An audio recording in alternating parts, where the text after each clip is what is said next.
Please join me in the Pledge of Allegiance. I pledge allegiance to the flag of the United States of America and to the republic for which it stands, one nation, under God, indivisible, with liberty and justice for all. Thank you all. Please be seated. Now, Madam Clerk, would you please call the roll? With pleasure, Mayor. Councilmember Rodriguez. Here. Councilmember Goethals. Here. Councilmember Lee. Here. Deputy Mayor Pappen. Here. For the record, joining remotely, and Mayor Bonilla. Here. Thank you. Thank you very much. Okay. That said, I believe it's time to go ahead to the consent calendar. And tonight we will have, ceremonial items. I'm missing things from my agenda here for some reason. Ceremonial item number 1 tonight is a resolution commending Deputy City Clerk Joan Diskin, who has been here with the city for 46 years. I'm going to go ahead and get started reading this, and then we'll give Joan the limelight. So, thank you very much, Joan. So, commending Deputy City Clerk Joan Diskin has been employed here at the city from April 26, 1976 to July 2nd, 2022. So, resolved by the Council of the City of San Mateo, California, then Jo Diskin began her career with the City of San Mateo and has served with a joyful heart, with honor, and with dedication in her various roles in 8 different departments for over 46 years. And whereas Joan is a lifelong city resident who knows every nook and cranny of the city from her days as a youth, exploring her neighborhood and the city parks, to participating in city events, and from her numerous volunteer roles that had her involved with all parts of the community. And whereas Joan's first role with the city began when she was in high school as a page at the Hillsdale Library, earning $2.06 per hour, where she mastered the Dewey Decimal System and eventually enjoyed setting up the library for Story Hour. In July 1977, she moved to City Hall in data processing, where she key punched in data cards for every employee's time card. Then in January 1980, she joined the finance department as a typist clerk and was promoted to cashier. Beginning in June 1982, she spent the next 18 years in Parks and Recreation, in roles from accounting assistant to dance and fitness assistant to program assistant to subject specialist. Joan loved being a recreator.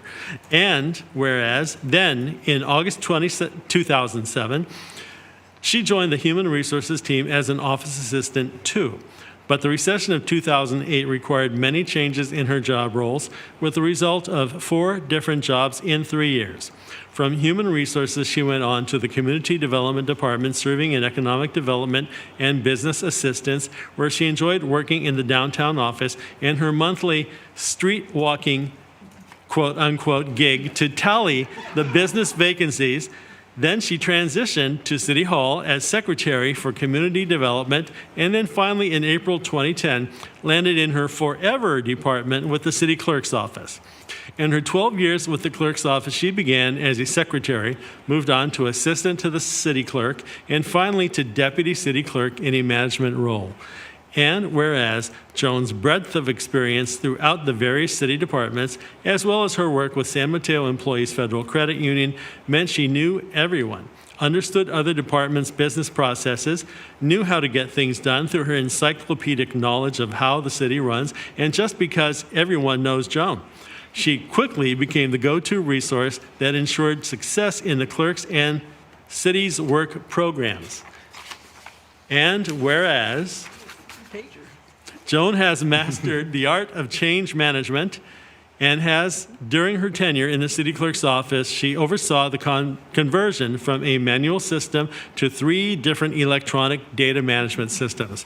She is the guru of interactive training to help any employee learn a new system, and is a wizard at developing how-to guides, and always finds a creative way to infuse fun into any procedure, every task, responsibility, and role she undertook. She approached with thoroughness, thoughtfulness, and thankfulness for the intended outcome.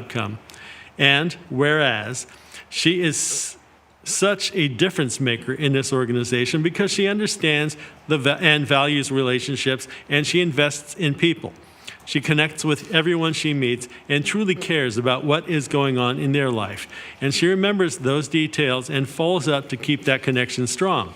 And whereas Joan exemplifies the adage that you can lead from any seat, as in each department, she found unique and creative ways to lead, embrace change, welcome new processes, and encourage collaboration in every role she undertook. And whereas she is the first to be sought out when a party is being planned, she loves to dance and could often be found at the Central Park Music Series, where she was, I hope that we'll find her again at the Central Park Music Series too. Where she was always one of the first onto the dance floor. She could be counted on to attend events and offer support to the planners of any community or city event. Joan is a joiner. Her creativity and artistic ability mean that everything and anything she touched, from invitations to name badges to signage to agenda face sheets, were better because of her involvement. And whereas Joan has strongly felt that the city of San Mateo is her city family, and she would find creative ways to build the city community in that family sense by her liberal sharing of flowers and leaving a note on a desk. For several years, she used the pen name Resident Goblin and created flyers to encourage employees to dress up for Halloween, which is now an established city tradition that she began. She started the first paper recycling program for employees in the 1980s, supplying all the offices with recycling bins, and earned the moniker Junkyard Joan. She played in the city softball team, the City Slickers, and was an active participant in the employee Fun Train to Reno. And whereas she also involved her family with her city and family. Since 1980, her husband and love of her life, Larry Diskin, was her escort and compatriot in her adventures and added his own creative spirit to events and programs. And her daughters, Delaney and Dana, grew up helping in the recreation office where she worked, attending parks and plays and events, were regular contributors to the Holiday Festival of Dance, and whereas Joan is the proud Nana to Owen, her 2.5-year-old grandson, and with this retirement, she'll have much more time to spend and have some more fun time with him. Travel with Larry without thinking about the agenda production schedule, start having more family get-togethers with her mom Gloria, Delaney, Dana, and Jordan, and Owen, and visit with her many friends who are excited to have more Joan time. Almost there. And whereas Joan has been a pillar in the city of San Mateo, a committed employee who lives the organization's values and represented the city in the best way with every member of the public she engaged with. Her hard work, dedication, signature style, and sense of fun have changed this organization for the better, and she can enter retirement with the knowledge that she has left a lasting legacy. And now, therefore, this council does hereby confer upon Joan Premu Diskin its highest recommendation for the manner in which she has dedicated her career to make the city of San Mateo the best place to work, her positive engagement with the community, and special thanks for her welcoming style, deeply held sense of integrity, strong commitment to every role, and especially her creativity and sense of fun that meant everyone wants to work with Joan. So, that said, You got it on one page? Oh my God.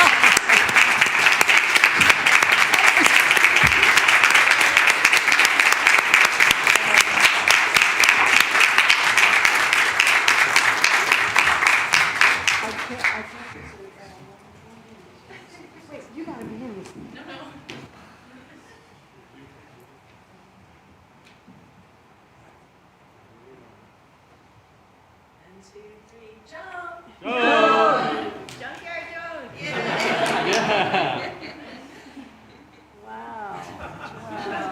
now you get to toss.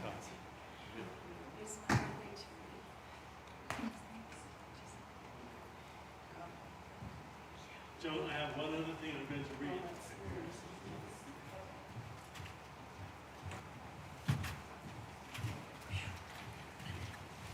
In addition, Joan has received recommendation from the U.S. House of Representatives, Representative Jackie Spears' office. Oh, yeah, Jackie. And let me go ahead and give this, it's a short read here. Joan Diskin, in recognition. Congratulations on your retirement after 45 years of unwavering service to the city of San Mateo. We're going to give you every last year, 46. You and the city have grown up together, from Paige at the Hillsdale Branch Library to the Data Processing Department and Parks and Recreation. You were an energetic and uplifting presence for both the public and coworkers, including as an active participant on the dance floor. Numerous other departments needed your talents, including human resources and economic development and business assistance and planning. As assistant city clerk, you ensured that the city's records were in accordance with the law and that documents needed for the proper administration of city affairs were always available. You helped organize city events and, in worthy substitution for the internet, served as city government's Wikipedia of information. Congratulations on your retirement. You have earned the heartfelt thanks of city personnel and residents for exceptional public service over the decades. Now it's time to dance. Signed, Congresswoman Jackie Spear on June 6th, 2022. Thank you. Wow.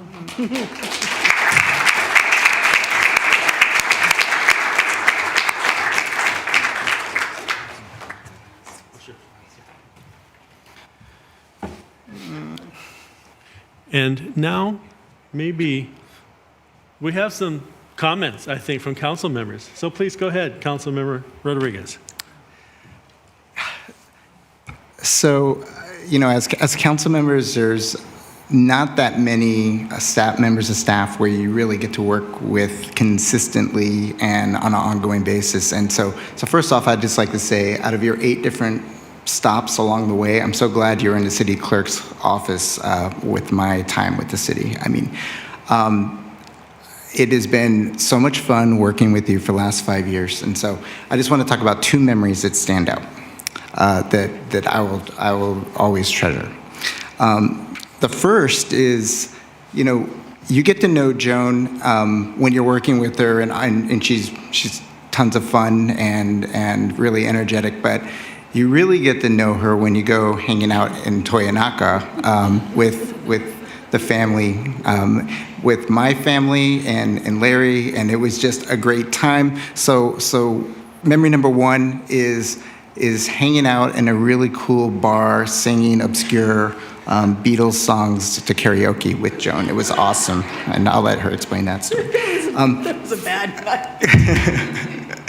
And when I got to know her even better, I was just thinking, what adjectives do I think describe Joan the best? So here's what I was thinking about.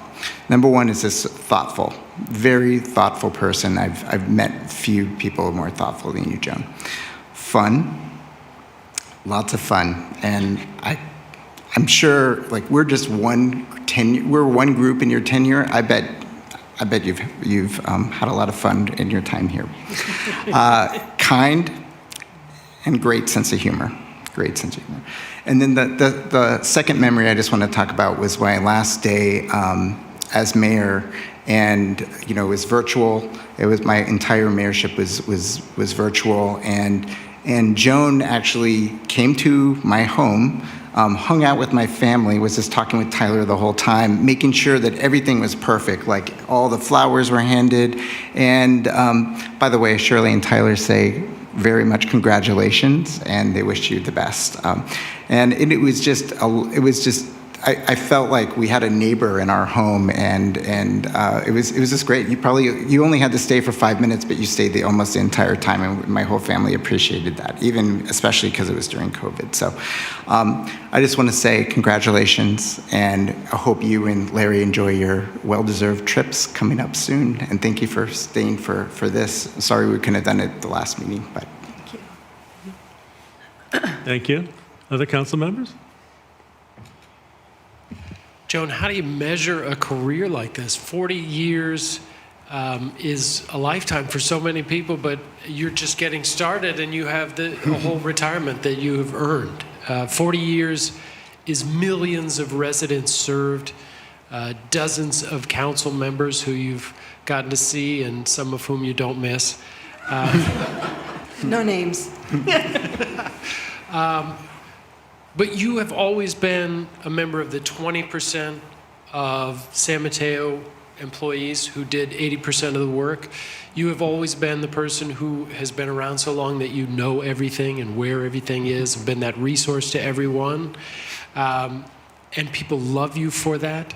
You've always been the even rarer 1% of people who make coming to work fun. We love what we do. We love serving. We love being a part of the city. We love the relationship we have with Toyonaka and with the 101st. We love the relationship with each other. And it is no surprise to me that you gravitated to Patrice and that you worked in the clerk's office, because that was by far the most fun and energetic, and the department that had the most fun on and continues to have the most fun for Halloween, dressing up and trying to win and making sure that everyone was having a good time. So I can't wait to see you around the city. You have earned this. You deserve it so much. You made this such a fun place to come to work. And I am so jealous of wherever you serve your time, whoever you work with in the future. They are lucky to have you. We were lucky to have you for all this time. Thank you, Joan. Thank you, John. Go ahead. I was thinking about all of the legacies that you leave, being, the infamous hole puncher and streetwalker in San Mateo. But I think what comes to mind, the metaphor when I think about you, is you're like one of the most important species on the planet. You're a bee. You're a cross-pollinator, and you light up the room. And you have, for me personally, set the tone of our organizational culture in one of the most profound and meaningful ways. You're the first to dance, the first to smile, the first to make eye contact. You cut through any awkwardness. You hit us at such a heartfelt level. And we need you. We needed you, and we will continue to need you, and try to fill this big hole in the organization in your memory, because it's a heartfelt loss. And I'm so grateful to have had the time I have with you. Thank you. Thank you, Emma. At this time, I'll call on Deputy Mayor Pappen. Well, Joan, what comes to mind when I think of you is 100%. You never showed up without it being 100%. 100% from your heart, from your head. There was so much earnestness that came with you. You were the whole package, and I am filled with joy that I got to work with you. I am sad that you are leaving, but I know it will be that somebody gets to spend a whole lot more time with Owen, and I know that's a big deal. And may you enjoy every minute of it, but you will be missed, because you, my dear, are missed 100%. So thank you for being you. I really appreciate that I got to work with you. And we all got to be on the receiving end. Cities, the residents, the city council members, we all got to be on the receiving end of the 100%. So thank you, Joan.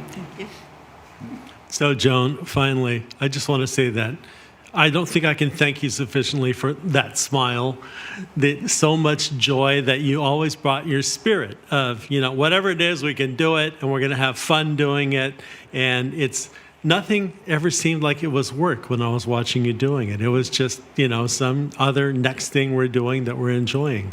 And that spirit is contagious. I really appreciate that you were here, and everybody here got to experience that. So I'm not sad that you're leaving, because I know you've earned this retirement. 46 years is a long time to work, and you've earned it. And I really wish you all the best. I mean, all the things that we spoke about, and so many more things that you're going to be able to go on and enjoy and have the time for, and be able to make your own schedule and figure out more ways to have fun, I'm sure.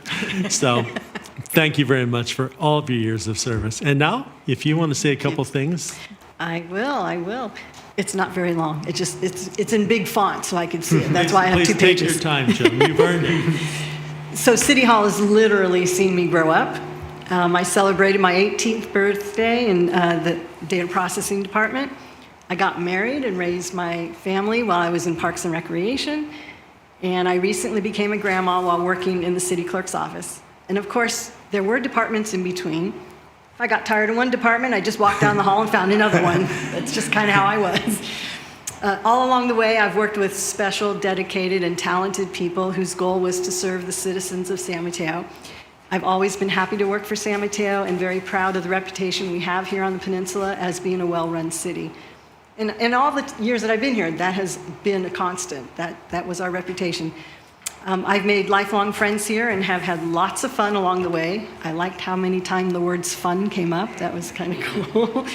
But this was not just a job.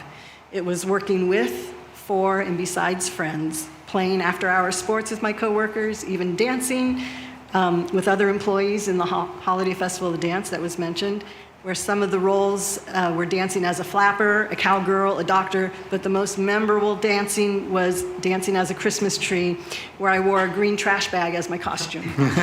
And let me tell you, there's very poor vision when you're wearing a garbage bag over your head. But you don't get those kind of memories working anywhere else but here. So my husband would often say, why do I hang out with my coworkers after working all day with them? And the answer was easy, because it's really a lot of great people here who I will miss. But I'm not going anywhere. I'll be around. I've been blessed to be born and raised here in San Mateo, and this is where I've lived nearly my entire life.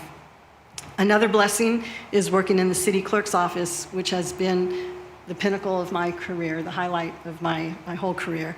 Not only has all the staff in the office been great to work with, it was the mentoring and guidance given by City Clerk Patrice Olds that will always stand out. She is a true steward of democracy and has become a cherished friend. I can't look at her right now. In closing, I would like to introduce you to the people who have accompanied me along this journey. My 93-year-old mother, Gloria.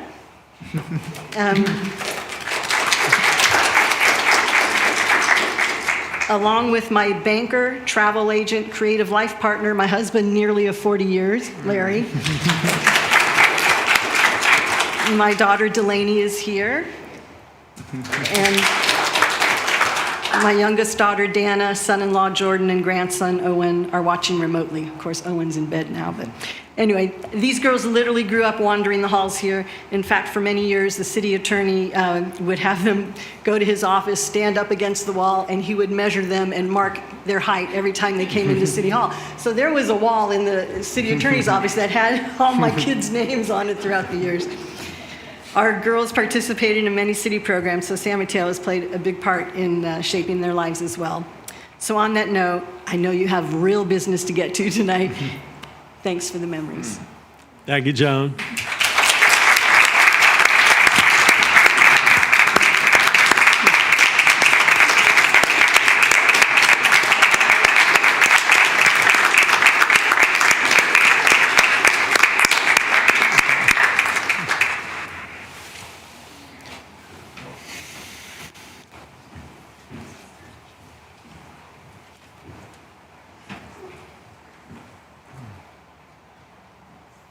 And now, we have yet one more ceremonial item, and this is actually presenting recognition to the winner of the Rethink Waste 2022 Trash to Art contest. We have a winner from San Mateo. Her name is Aya Tripp. She attends the Carey School in San Mateo. And here I have recognition for Aya. And I'll be right down there with you in 1 second, Aya. This says, City of San Mateo Certificate of Special Recognition is hereby presented to Aya Tripp from the Carey School of San Mateo for her award-winning entry into the Rethink Waste poster contest known as Asian Deliciousness. Presented on behalf of the San Mateo City Council today and signed by me, the mayor, with an official seal for you. So let me bring this down.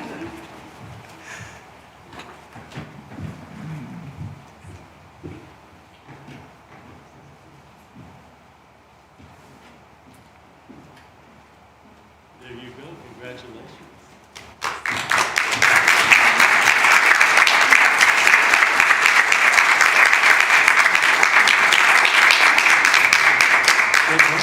Thank like to say a couple of things? First of all, thank you for having me here. Thank you for having me here, and I don't really have any words to say, but overall, just thank you, and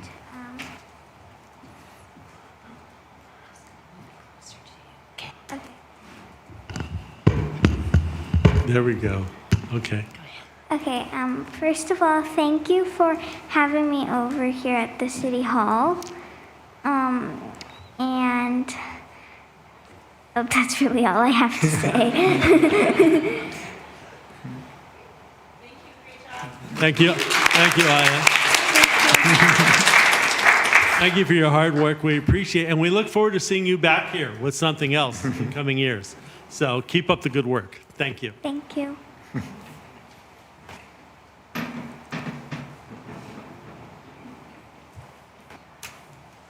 Okay. With that said, now we're going to move on to the consent calendar. And I'm going to call on the Deputy City Clerk, Mr. Martin McTaggart, to please read the consent calendar. With pleasure, Mayor. Item number 3, City Council 2023 regular meeting calendar adoption. Item number 4, Public Works and Library Departments classification updates. Item number 5, Juvenile Diversion Program Case Management Services Contract and Amendment. Item number 6, Unpaid Code Enforcement Abatement Costs and Citations 2022 Proposed Tax Liens. Item number 7, 2020 Bicycle Master Plan Amendment. Item number 8, Citywide Street Rehabilitation Package 3B Phase 2 Agreement. Item number 9, Pavement Management and Smooth Streets Program Management Services Agreement. Item number 10, High Voltage Streetlight Conversions Phase 4 Design Services Agreement. Item 11, Citywide Street Reconstruction Phase 3 Agreements and Budget Transfer. Item number 12, Citywide Street Reconstruction Phase 3 Project Amendment. Item number 13, Right-of-Way Permitting Support Services Agreement. Item number 14, 2750 South Delaware Street Sidewalk Easement Acceptance. Item number 15, 2750 South Delaware Street Access Easement Assessment. Item number 16, 2022 Annual Sewer Basin Rehabilitation Projects Agreements. Item number 17, Local Roadways Safety Plan Agreement. Item number 18, Rail Shuttle Bus Service Administration Agreements. Item number 19, San Francisco Peninsula Regional Pure Water Project Memorandum of Agreement. Thank you very much, Mr. McTaggart. And by the way, I want to welcome Mr. McTaggart. He's our new Deputy City Clerk. I believe this is City Council meeting debut. So I want to say congratulations, welcome. Thank you for being here. Thank you very much. So with that said, is there any member of the council who would like to pull any one of these items from the consent calendar for discussion? Okay, seeing none, I will ask, is there any member of the public wishing to pull one of these items? And I do see one hand raised.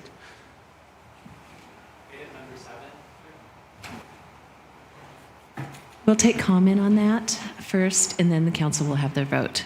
Thank you. So we have one member wishing to pull item number 7. And what we're going to do then is go ahead and approve all but, if we have a motion, all but item number 7 on the consent calendar. So moved. We have a motion and a second. Madam Clerk, could we please have the vote? I'm so sorry, I didn't hear the motion in second. Can you restate? Motion by Goethals?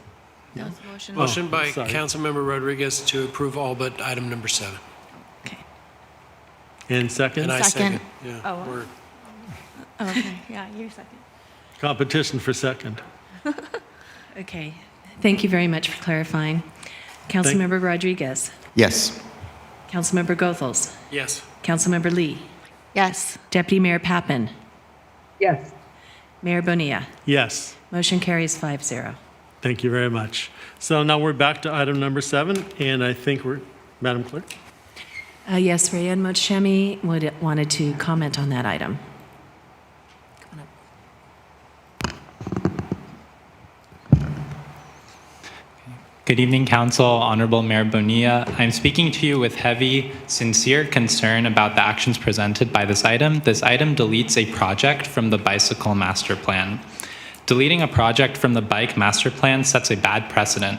It telegraphs to those opposed to bicycle improvements that it's open season on other projects in the plan, creating further political problems in the future, and opens up the possibility for the plan itself to die a death of 1,000 paper cuts. This will seriously harm our ability to progress on our climate and Vision Zero goals, and in general, reducing greenhouse gas emissions. I personally believe that every street should be safe for all users, and removing separated bike lanes from the portions of B Street that are not a pedestrian mall will make it more dangerous for bicyclists and push them onto the sidewalks where they will conflict with pedestrians.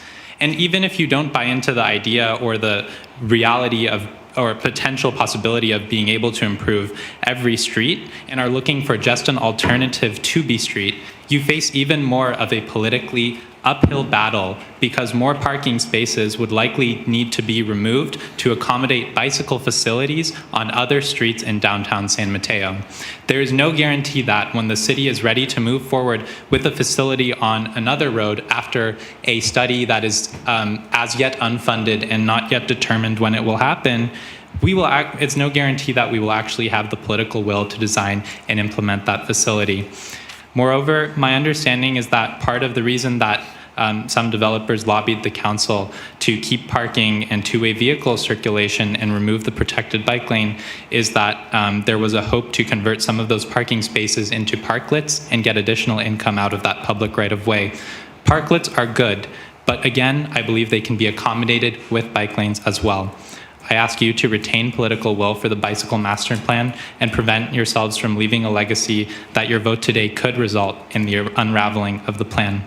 Finally, I will add that people are going to want to bike to this new vibrant B Street that we are creating, and the revitalization, again, it will induce that biking demand, and removing the bike lanes from the Bike Master Plan will not stop people from using B Street and biking directly to businesses or the pedestrian mall on B Street. It'll just make it less safe for them to do so.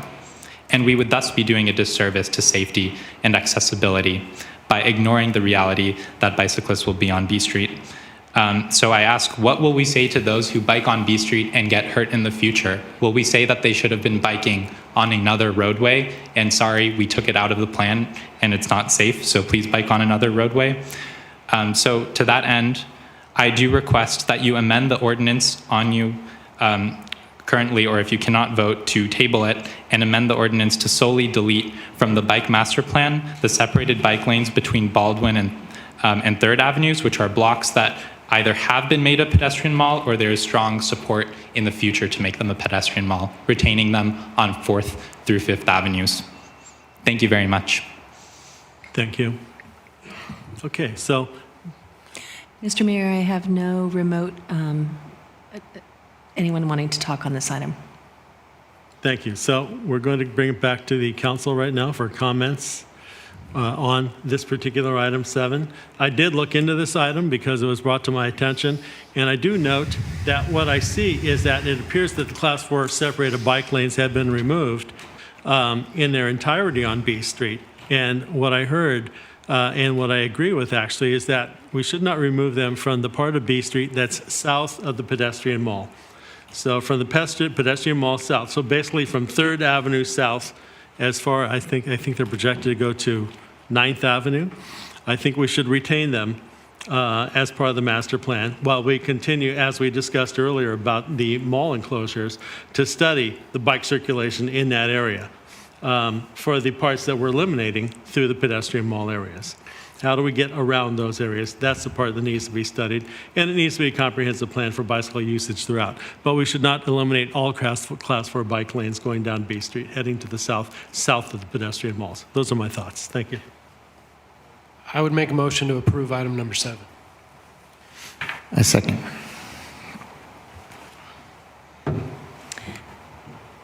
Councilmember Gothels? Yes. Councilmember Rodriguez? Yes.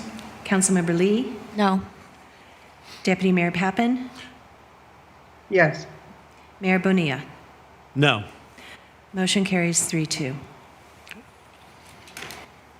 Okay, that said, we will now move on to the public comment period. Next on the agenda, public comment. Members of the public wishing to comment on any item not appearing on the agenda tonight may address the City Council at this time. State law prevents council from taking action on any matter not on the agenda. Your comments may be referred to staff to follow up. Public comment is limited to a total of 15 minutes. However, an opportunity for additional public comment may be provided later in the agenda if needed. Madam Clerk, do we have any public commenters? Yes, Mr. Mayor. I have 3 in-person comments and 2 speakers via Zoom. So the first speaker is Karen Schmidt.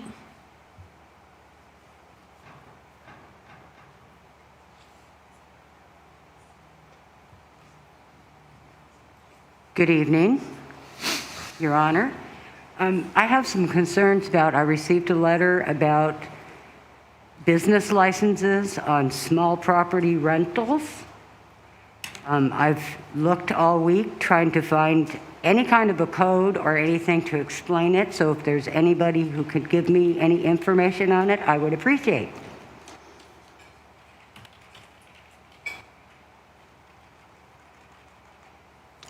I'm sorry, was that a question?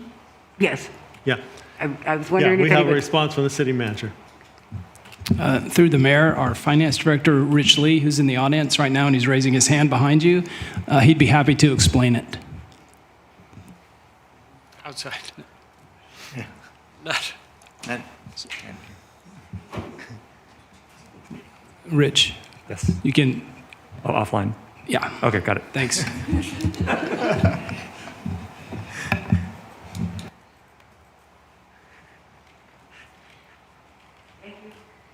Thank you. Our next speaker is Michael Reagan.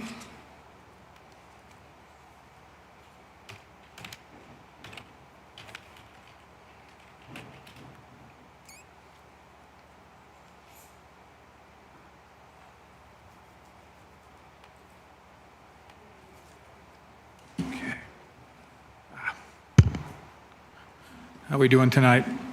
The reason I'm here is I was the head of the Hillsdale Traffic Forum Committee that was formed in 2016 and completed in 2017. And I'm sure you're familiar with them, but you had given each community a different categorization of their concerns, their traffic concerns. We had 10 issues that we submitted. And as of yet, a lot of them haven't been done, especially the one that was, and we listed them in importance. The number one was the addition of the traffic light at Alameda and Hillsdale. Because of the pandemic that we had, I guess the traffic lessened, but now that things are getting back to people getting back to their offices, I do believe that the uptick in traffic will return back to our community. And I've tried to work with Public Works in regards to getting this project off the ground, but they've been of little help to me. And I'm hoping that maybe you guys can stimulate some interest in getting the projects done, and along with some of the others that we haven't had done. And I'm not sure about some of the other communities or the other areas where they stand with their projects. But the other concern that I have is with the Hillsdale High School, 31st Avenue. They did put some installations in there, some speed bumps and such, some traffic crossings and that type of thing. But within the last year, they've all basically broken down. They're not working, and they were not working throughout the school year. And I constantly was trying to talk to Public Works about getting these items fixed with very little response. They said they'd get back to me.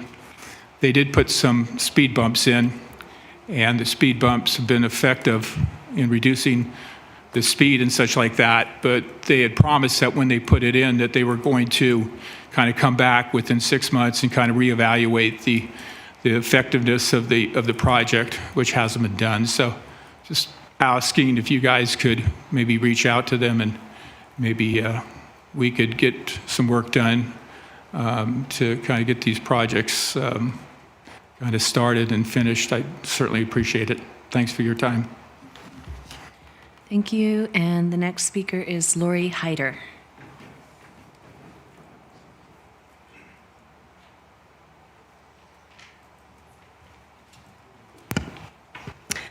Good evening, council members, Honorable Mayor Bonilla. My name is Lori Heider, and I am a 42-year resident of San Mateo, and I have 40 years of experience implementing the California Environmental Quality Act. And I submitted a letter to you earlier today, as did several other members of the community. And I'm here tonight to request that 2 planning commissioners be removed from the Planning Commission, or at least censured at a minimum, because of their behavior at the meeting of July 12th addressing the 415 Fairfax project. We were appalled at the tone of the meeting, how it started off factual, not all the topics were addressed, but when the public comment started, there were some there were comments that were not appropriate, and we wish the council member or the commission chair could have shut them down.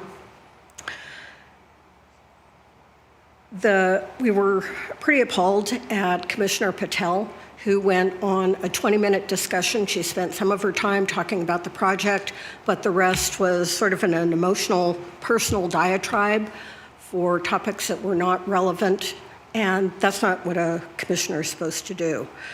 The community members are opposed to tearing down a 1933 Spanish Revival home and taking down 2 heritage oak trees.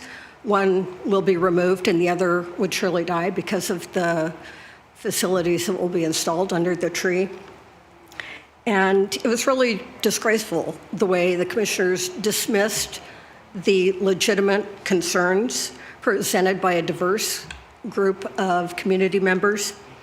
And she showed unabashed advocacy for the project. That's not right.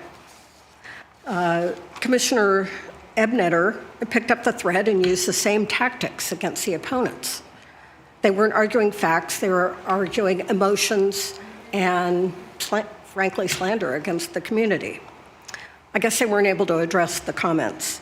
I continue to be amazed that the city is not aware of the nuances of CEQA and does not seem to be worried about experts and attorneys making comments that the city is not following the appropriate process.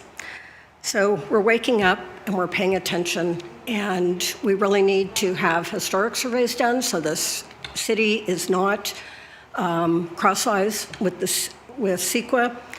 And I look forward to hearing from you about how you will address removing the commissioners and making sure that we are able to have a civil discourse at our public meetings. Thank you. Thank you, Mr. Mayor. We do have 2 remote comments. At this time, I'd like to call on Lindsay Rake to go ahead and provide comments. Good evening, Mayor Bonilla and honorable council members as well. First of all, I want to thank you so much for passing the resolution to reopen the Mickelson Therapy Pool. We continue to pressure Sutter Health to listen to the community. My nonprofit, Warm Water Wellness, recently wrote to Sutter Corporate Interim President and CEO, James Conforti, urging Sutter to take advantage of the offer from the Peninsula Healthcare District and reopen the Mickelson Therapy Pool. And we're encouraging others to do so as well. It would be very helpful if the city of San Mateo could write to Mr. Conforti directly and enclose a copy of the resolution. We've made this request of the Sequoia Healthcare District, Foster City, the county, and they have all done so. And we're emailing with Millbrae as well, and they requesting that they do the same. And I'd be happy to send a recent copy of those cover letters to your city manager. I've had a few email exchanges with your city manager, Drew Corbett, and it's my understanding that that in order for this to happen, it needs to be brought up during reports and announcements. So I'm here tonight to just give you a gentle nudge to encourage you to do so, hopefully this evening. And I understand that 2 other council members have expressed interest in having him read this letter. So again, I'm happy to provide any guidance. The number one thing we want to emphasize in this cover letter is that we want to encourage Sutter Corporate to take advantage of, again, the Peninsula Healthcare District has offered to fully finance, they've generously offered to fully fund any necessary repairs, remodels, and operational costs of the Mickelson Therapy Pool until a new facility becomes available in the area. And the local CEO has twice declined that offer. So we want to make sure that the corporate, we want to move up the echelon and make sure that the corporate level, that those in charge there are aware of this offer, and to put some pressure on them to accept it. And speaking of continuing our pressure campaign, Supervisor Canepa is organizing a protest rally this Sunday on July 24th at 1:00 p.m. in front of the Mickelson Therapy Pool on El Camino, and we'd love to have we'd love to have you join us, and please pass along the message to others who would like to join us as well. Thank you. Thank you. The next speaker is Eric Wolford. Hello, City Council members and Mayor. I wanted to talk to you guys today about the topic that you just discussed earlier tonight about the B Street closures. I'm standing here next to this area right now, and I really support the B Street closures that you guys have just been talking about. But as it relates to the downtown specific changes or recommendations to the bike master plan, I just wanted to emphasize a really important point, which is that our bike infrastructure and all of our infrastructure for the city really serve us to allow our citizens to access all of our important resources. Our downtown is our cultural hub. It's a major economic engine for the city. And it connects us to transit that can take us to San Francisco, San Jose, and elsewhere. So it's critical that our citizens can get to downtown. And the important point that I want to just bring up here tonight is that it's critical that our bike infrastructure and our bike master plan allows the citizens of all of our neighborhoods, not just the neighborhoods that are more affluent, but those neighborhoods like North Central, Shoreview, as well as the Sunnybrae neighborhood, need to be able to access downtown and access our train station. And so in addition to working on these bike lanes on B Street, it's critically important that you guys prioritize bike lanes on the other side of the tracks, specifically on Delaware Street, connecting to downtown. This is one of the only bike routes that will take us north-south across San Mateo and all the way to adjoining cities, all the way down to Redwood City and beyond. So please keep this in mind, and don't forget the east side of the tracks. Thank you. Thank you. And we have one more in-person speaker, Rayan Motoshimi. Good evening, Council. Thank you again for letting me speak again. Essentially, I just wanted to reiterate Eric Wolford's comments. I think Delaware Street should be looked at, especially since we are moving towards a study that is still unfunded. So I would urge looking at funding that study sooner rather than later, because we need it, and it's hard to move forward with bike infrastructure in downtown if it's in limbo like this right now. In addition, I did want to voice support for Commissioners Patel and Ebneter. I was also at the Planning Commission meeting, and I believe that their conduct, first of all, they spoke about the what staff had spent a year doing, which was doing research, reports, investigations to understand what the legal framework was that they needed to be operating in, and the commissioners reiterated that, and I think not just Commissioners Patel and Ebneter. There were a number of public comments regarding perceived feelings of racism, and that's appropriate for public commenters to give. And in my opinion, it's appropriate for commissioners to discuss what was brought up in public comment. And I would urge you not to remove the sole person of color on the Planning Commission, or anyone on the Planning Commission who is doing something that's in line with their duties. And I would oppose attempts to remove them. So I just wanted to provide a comment in support of that. I think that they were talking about the Housing Accountability Act, the various legal frameworks that are required, and it was clear that they were supposed to approve that project. Thank you. Thank you, Mr. Mayor. We have no other speakers. Thank you very much. In that case, we're going to close the public comment and move on to the next item, old business, item 20, the general plan update, the land use map.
Good evening, Mayor Bonilla, members of the City Council.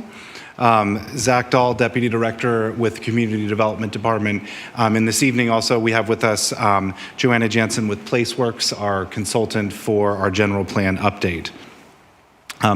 So we'll go ahead and get started. I do want to acknowledge the large team of staff members and consultants that are supporting us in our effort here as we move forward with the city's general plan update. For tonight, we are coming back to you to confirm the preferred land use scenario. This was the item you discussed back in April, and given the number of motions that went into it and the fact that there were multiple elements, we are bringing it back for confirmation here this evening. And then we are also bringing up a couple of additional topics that we'll cover as well in our presentation. So for tonight's meeting, we'll start with our presentation, and that'll include next steps in the general plan update process. We'll provide an opportunity for clarifying questions from the council, move to public comments, and then ultimately to council discussion and direction on the items before you this evening.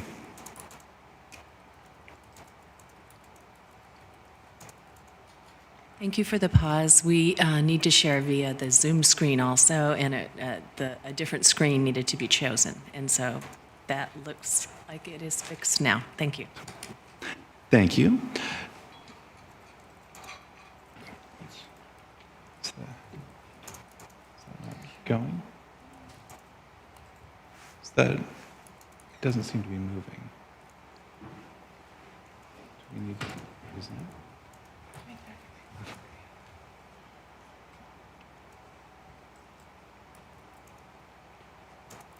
Oh, okay. Oh, there we go. Thank you. So we'll start with a brief project overview. The general plan at its base starts with the vision statement and the statement of values. And as you're familiar, that was developed at the front end of the general plan update process with extensive community engagement and input. And then from there, we've moved through our alternative selection process, and that ultimately brought us to the preferred land use and circulation scenarios, which you provided direction on this past April. And now we're in the process of moving forward and starting the next phase, which is our draft goals, policies, and actions, which will be getting published later this week, and then moving into this throughout the summer and into the fall with that community engagement and ultimately coming back to council. So a brief overview of that. We started with a publication of our next phase of the General Plan Update newsletter, which will be arriving in everyone's mailboxes this week. This also, and this will focus on the goals, policies, and actions, as well as environmental justice that goes into the full General Plan Update and all of our elements. We do have a number of community outreach events that are scheduled in September, as well as a variety of other pop-up and engagement activities that we'll be engaging with. And we'll have our general plan subcommittee meetings, 3 of them in August. We will be going to the Planning Commission for 2 meetings in September, and then coming back to the council for 2 meetings in October. And you can find additional information about this on our website, strivesanmateo.org. Also did want to just give you an update on when you'll be engaging with the process next. So as I noted, you'll be having 2 meetings this fall to review and provide direction on the goals, policies, and actions that go into the general plan. We will be scheduling a study session to discuss Measure Y in the spring. We have 3 city council meetings scheduled in the summer to review and discuss the draft general plan, and then we'll have adoption hearings near the end of 2023 for the general plan update.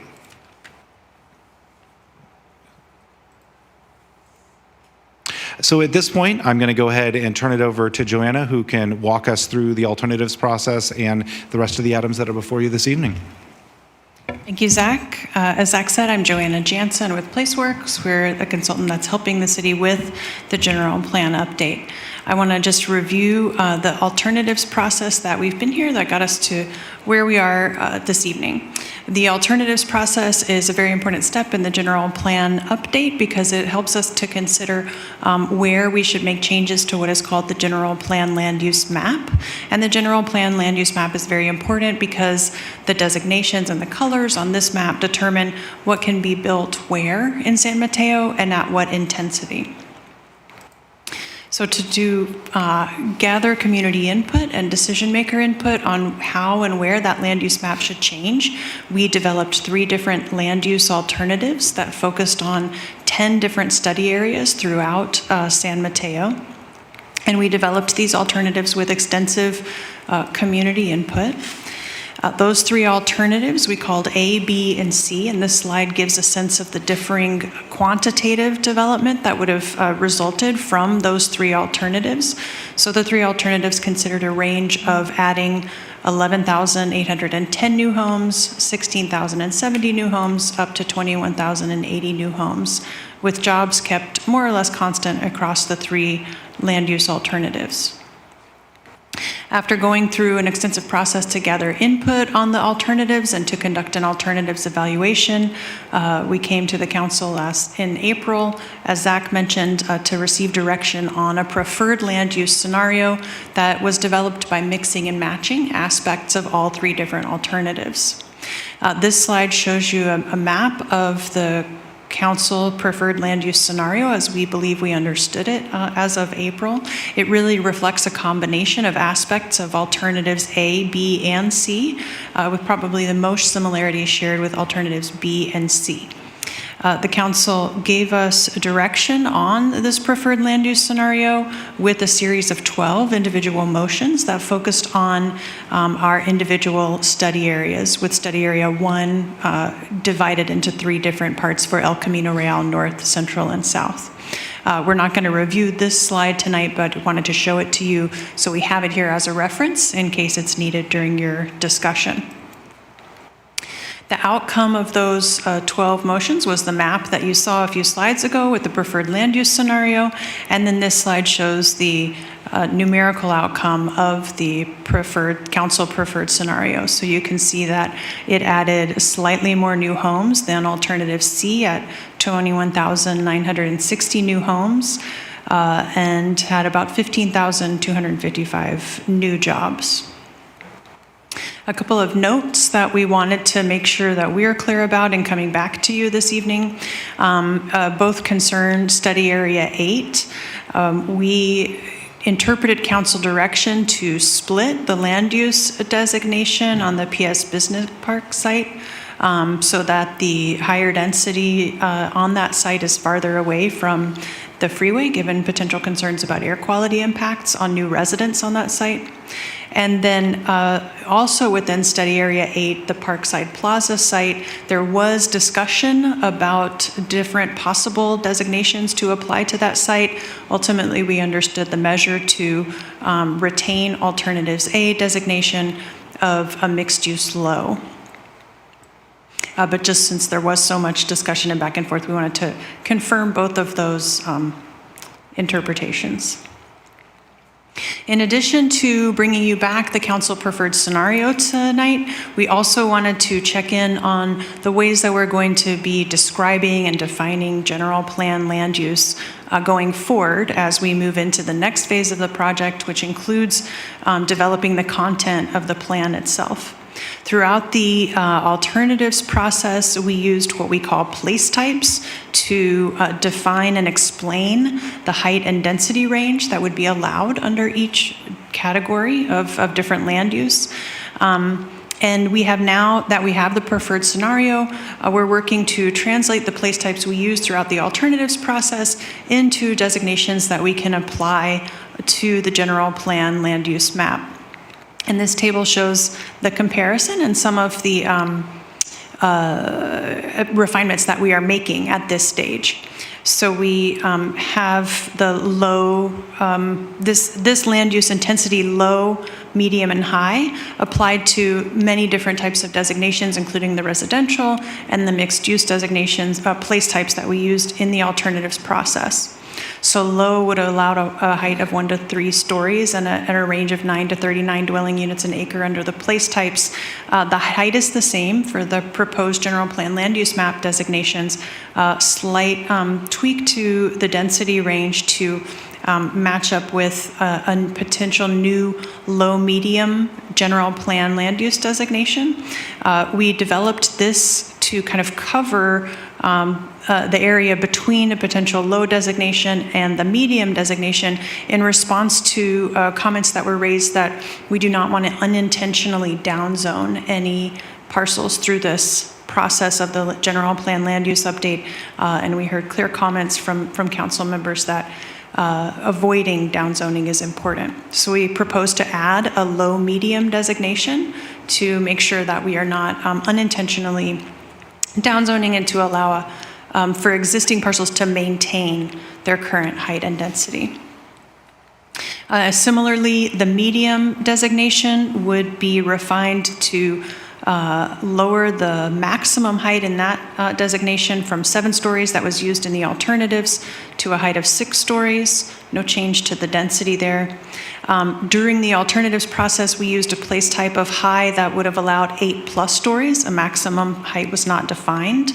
Now that we are getting into the details of the general plan, the proposal before you tonight would assume 6 to 10 stories in that high designation. And again, that could be residential high or mixed use high. The density, again, is the same in both of those. So this just gives a little bit more background on the height recommendations that we are discussing tonight. Again, these began as part of our place types menu from the alternatives process, which presented photo illustrations of different development types to help the community understand how heights and densities might look.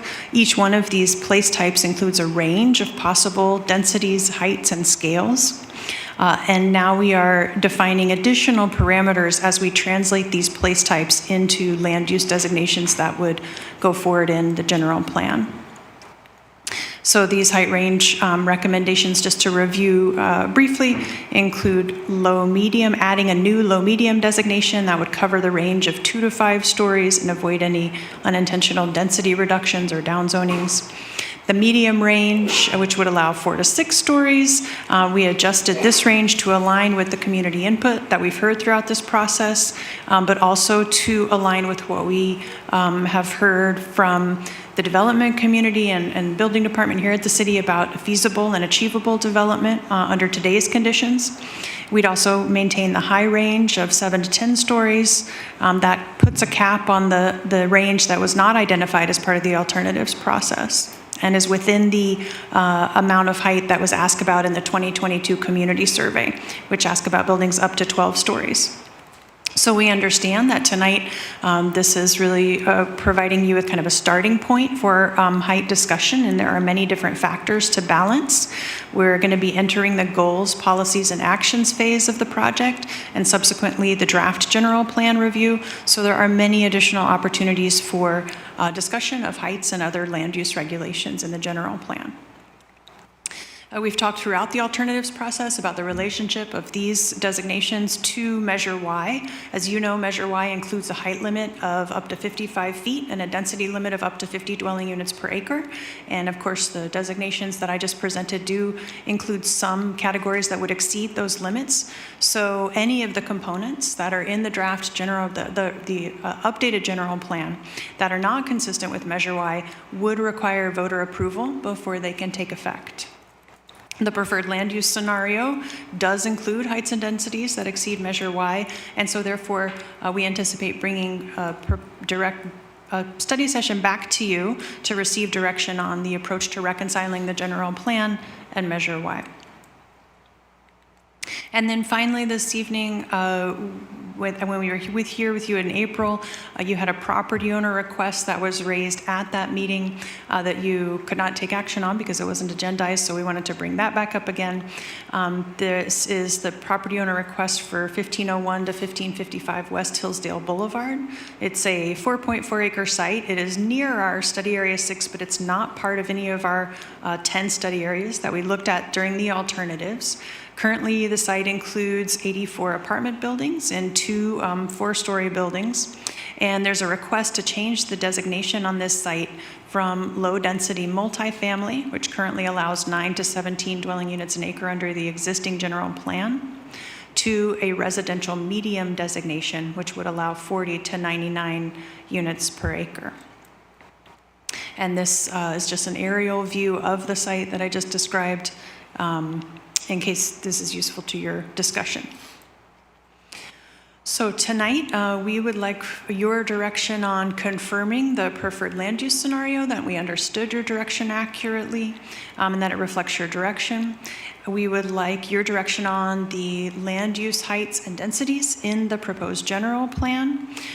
These are important parameters to establish because the draft land use map and the land use designations in the general plan will form the basis of the analysis that we do in the draft environmental impact report, or EIR.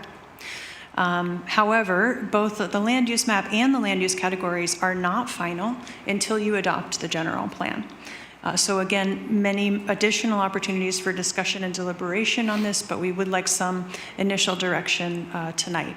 And then finally, to confirm the council's reaction to the property owner request for 1501 to 1555 Hillsdale Boulevard. In closing, just want to briefly review next steps. We are this week going to be releasing the draft goals, policies, and actions of the general plan. This is a very exciting milestone. These are really important parts of the general plan itself. So we're releasing them ahead of the plan so that we can get some initial feedback from the community and from decision makers. Those are going to be released on the website on July 21st. We're also going to be posting an online survey to allow people to give feedback on the goals, policies, and actions. That'll be live now through, well, not today, but when we publish the GOPAs on July 21st through mid-September. We're going to be reviewing those goals, policies, and actions at 3 general plan subcommittee meetings on August 11th, August 18th, and August 30th. Those meetings are all open to the public, and we welcome everyone to attend. We're also going to be holding a virtual community workshop on September 8th. We're going to be holding an in-person workshop in Spanish on September 10th. and an in-person open house event on September 17th. So many different both virtual and in-person opportunities for the community to continue to be engaged or get engaged in the general plan update process over the next couple of months. And please visit strivesanmateo.org. I apologize for the typo on this slide. It is not .com. It's strivesanmateo.org for the online survey and the meeting details of all the meetings on this slide. Thank you. With that, we turn it over to council for any questions. Thank you very much. Questions from council members? I have Councilmember Rodriguez. For the different height density delineations, those do not include like what could be achieved with density bonuses from the state. So it would be that plus another 2 stories if they qualified, or do they include it? No, this would be setting the base height and base density. So yeah, you could go further under that depending on the nature of a density bonus request. Great, thanks. And the other question I had is, I think was emphasized a couple times that this, whatever we would decide would have to go back to the voters if it ran against Measure Y. So what happens if voters do not approve it? So what would be the fallback scenarios? So I think what would happen is we would have to return to the council, and after that election occurred, and then receive direction from the council as to how to craft a general plan so as to meet the city's RENA goals while still doing so in recognition of the vote of the voters and rejecting any ballot measure. If I could just add on to that, I think practically speaking, we do have an alternative. We do have a land use alternative that is compliant with Measure Y. It was Alternative A. So I think that if the voters rejected the non-Measure Y compliant components, we would, I think most likely because we could still meet the next RENA cycle through 2031 with land use alternative A. I think we would likely look to tie up the general plan with alternative A that gets us through the next RENA, then knowing we would have to start a whole new general plan process just a few years down the road to be compliant after the 2031 RENA cycle. Great, thank you. Those are my 2 questions.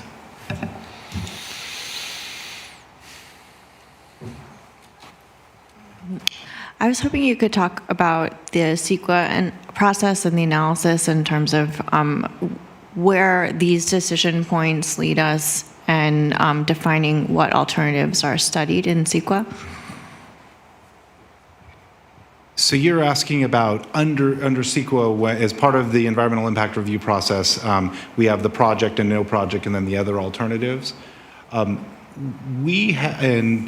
I'll defer to you, Joanna, if you want to elaborate further. But at this point, we haven't defined what those alternatives would be that go into the environmental impact report. CEQA requires that we consider alternatives that would reduce or eliminate at least one of the impacts of the project. And we haven't done the analysis yet to decide to identify what the impacts of the project are. So that alternatives process that's specifically devoted to CEQA usually comes later in the EIR process once we have a better sense of what impacts we are seeking to mitigate. So to the extent that we can take advantage of any of the alternatives work we've done so far, we always want to do that because we have invested a lot in that process. At the same time, we're required by CEQA to use alternatives that would reduce or eliminate one or more of the impacts of the project. So if it was the case that those alternatives that we used for this land use process don't fulfill that CEQA requirement, we would have to come up with something different. But that's a little bit more explanation of why we haven't gotten EIR alternatives yet. That will come in a later phase of the project. Okay. And just as a follow-up, is there a strategy for teeing up a CEQA process that would, for example, study the maximum range so that we're covered for different other alternative iterations? I think in most cases, the project at hand, in this case, based on the land use map that you provide us with direction tonight, would be that maximum. And then we would, based on the impacts that are identified as part of our technical analysis of that, we would then use that to then develop alternatives that maybe seek to mitigate those. Do you mind specifying what you're defining as the maximum?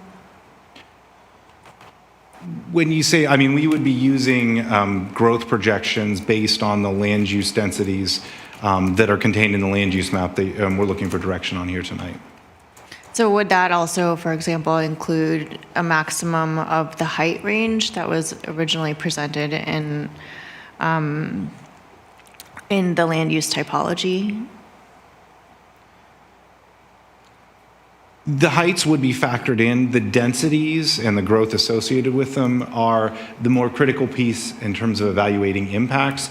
Height, obviously there's potential impacts there, but for the most part, the density and the growth associated with that would be the driver of, I guess, the maximum, I think, as you're identifying it. Okay, so then another sort of angle for questioning is at what point do we involve, for example, a real estate economist to provide input on economic feasibility for the different types of envelopes we're considering?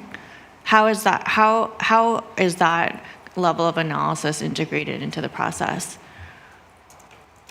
That there was economic analysis that was conducted as part of the alternatives evaluation, and that did speak specifically to building types and feasibilities, and I think there were findings that landed on that medium density as being most economically feasible for an environment like San Mateo's based on a variety of factors, including economics, cost, and other drivers. So as was noted, that could change over time.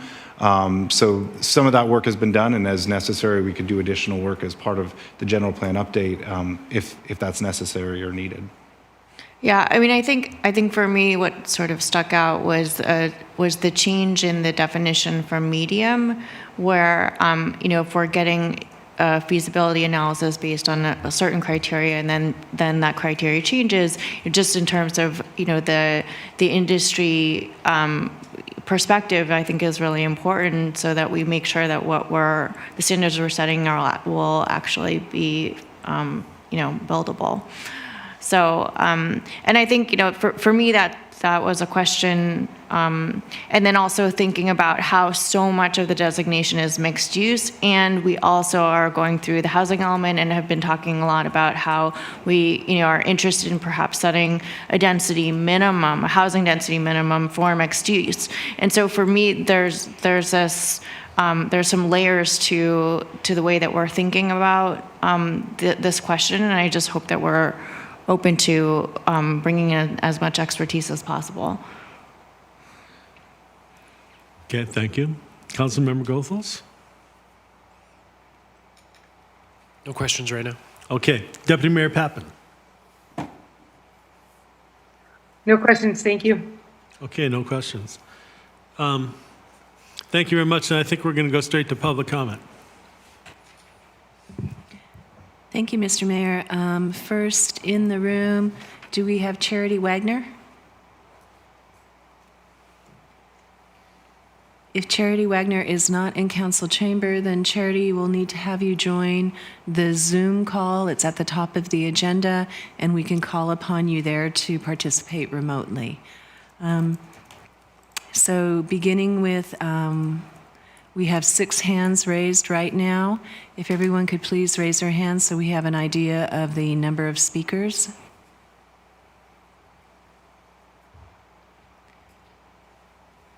Okay, Mr. Mayor, it looks like we have 7 hands raised. Thank you, good. We'll go 3 minutes each. Thank you. Thank you. The first speaker is Gustavo Ornos. Gustavo, if you could go ahead and unmute yourself. Can you hear me? Yes, we can hear you. Good evening, Mayor Bonilla, and honorable members of the San Mateo City Council. My name is Gustavo Hornos, and I ask today for your help to make sure that, as promised in the previous meeting, there will be no downzoning in Zone 4 downtown San Mateo. Our blocks in South Delaware Street between 5th and 9th Avenue Street are currently designated as R4 residential multiple family dwellings, high density. And it will be no fair at all to lower it now into low medium as staff proposes. Please note that South B is with a change proposed from residential high into mixed use high. So in order to be fair, please don't lower the South Delaware designation. Especially while so many close-by properties are allowed to greatly increase their size. Proof of that is in the picture from our backyard that I sent today to the council, where it's easy to see how much our backyard view is taken by the newly approved mid-pen garage with 5 stories. In any case, council should increase our building rights or keep them at least as they are, but never lower them. We need to have fair play with the general plan in San Mateo. Thank you very much. Thank you. The next speaker is Michael Weinauer. Good evening, members of the council. Michael Weinauer speaking on behalf of San Mateans for Responsive Government and the Measure Y initiative, which residents voted on and passed less than 2 short years ago.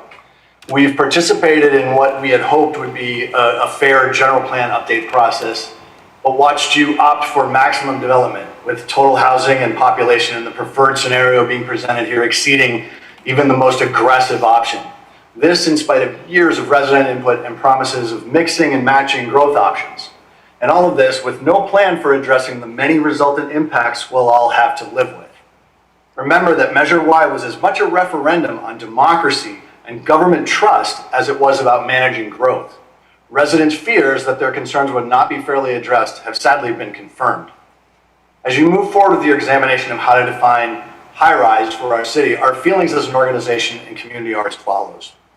1, piggybacking on comments by Councilmember Rodriguez, it should be made loudly and transparently clear to our resident voters that the city's definition of heights for low-rise, mid-rise, and now high-rise buildings do not include the state-mandated bonuses of additional story heights and density, which our Planning Commission is regularly encouraging developers to take advantage of, and that substantially alter the ultimate footprint and impact of the projects being proposed going forward.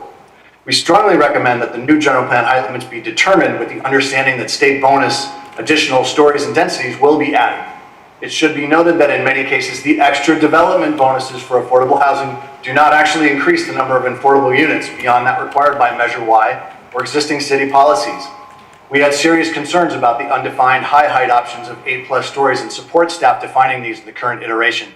Again, transparency is of paramount importance here. 2, the city needs to plan for the long term, and this includes how to ensure that the city gets the kinds of development it needs. Mixed-use zoning can be a good thing and give flexibility to developers, but the trending economic cycle should not be the only determinant of what gets built in the short term. The mixed-use game can't be the one where the only developers win and we are left with a tiny number of housing units while they build more and more office and commercial space. You say we need housing, let's walk that talk. Redefine mixed use for San Mateo and require a significant percentage of housing units in any mixed use proposal going forward.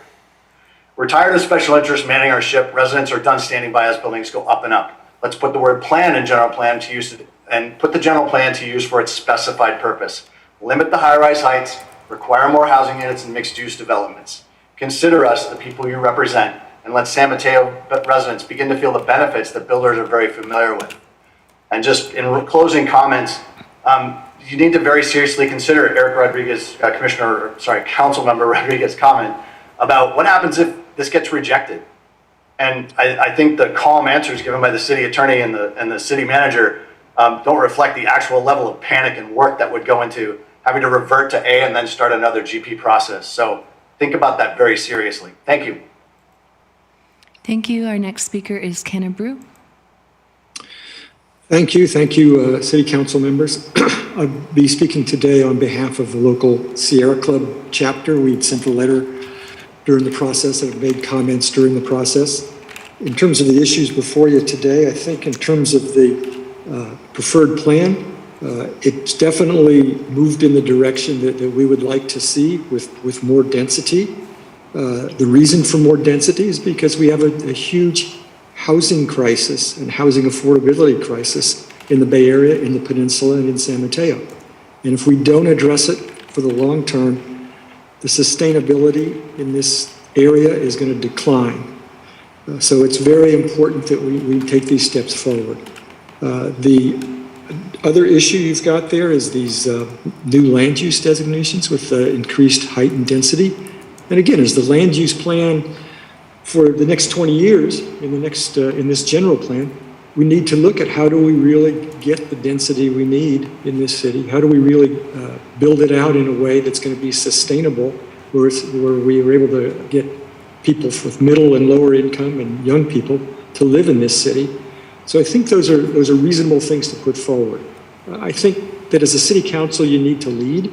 We need to present to the citizens, why this makes sense in the long run, not just for today, but for future generations. The other comment we had was in thinking about the general plan and these things was how we can take this opportunity to green the city and to get more walkable city, more parkways and so forth. And again, going to higher heights is going to allow you to do that. It opens up more space for bike lanes, for wider sidewalks, for planting trees and this type of thing. So I think that you're heading in the right direction with what's been proposed by staff, taking the feedback that you gave before, and I would hope you would follow through on it. Thank you. Thank you. The next speaker is Brian Shields.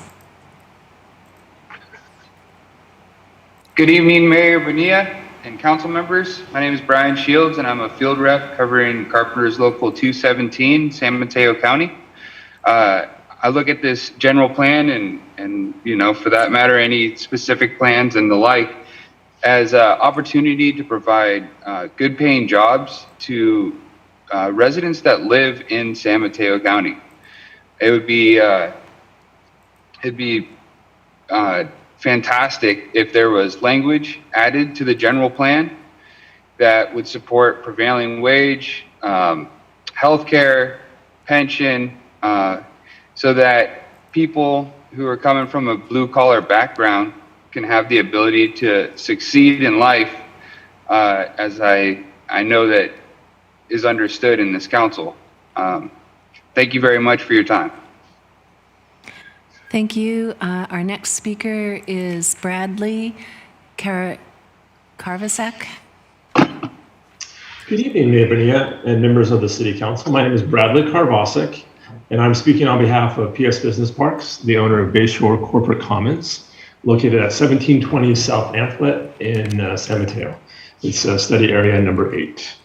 Tonight, you're being asked to confirm the draft land use map and the heights and densities associated with the land use designations for the city's general plan update.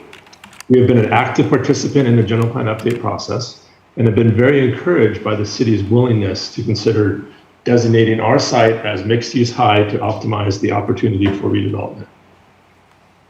We were thankful when both the Planning Commission and City Council agreed that mixed-use high designation would be appropriate for the city's general plan update environmental review to allow future flexibility in determining the appropriate mixes and locations of uses on our site.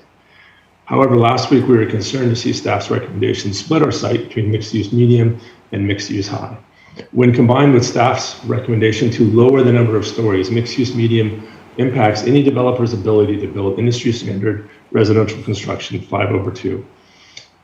These changes would make it even harder to envision new housing on our site, which is counter to the discussions we've heard and we've had regarding providing a pathway to creating more housing.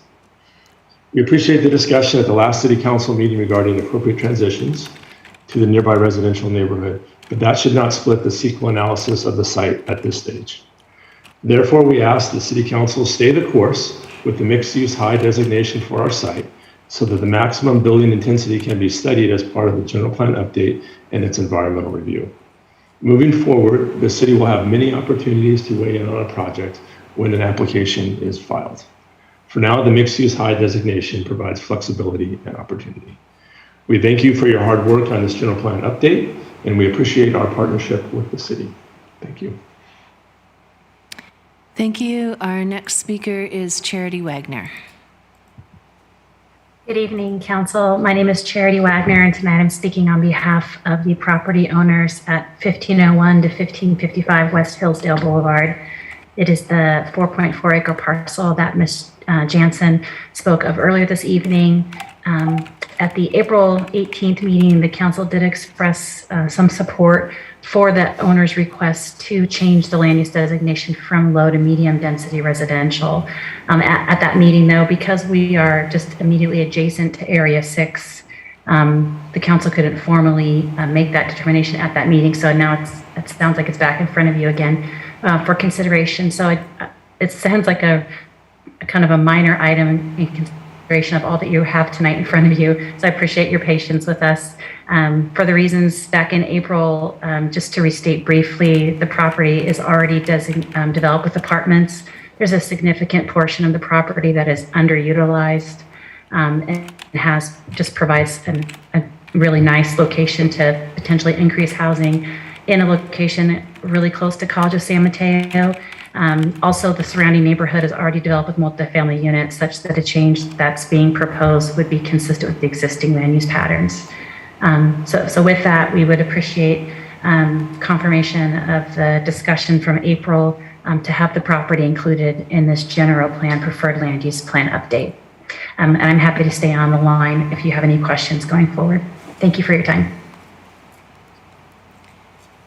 Thank you. Our last speaker is Samsung G781B. I've given you permission to talk. Please introduce yourself. Good afternoon, City Council members. My name is Joe Toscano. I'm from local 217, San Mateo. I've been a carpenter for 10 years. I would like to also emphasize the idea of local work. I mean, it's been rough commuting, 2-3 hours, just to go to work and come back, and and that'll be something very important, which I can spend more time with my family, and and another thing that I would like to emphasize, maybe if you guys can put in your language, the idea of prevailing wages, also healthcare, and that'll be all. Thank you. Thank you, Mr. Mayor. That is the last of our online speakers. I do have 2 in-person speakers. If I could call up, first of all, Michael Reagan, please.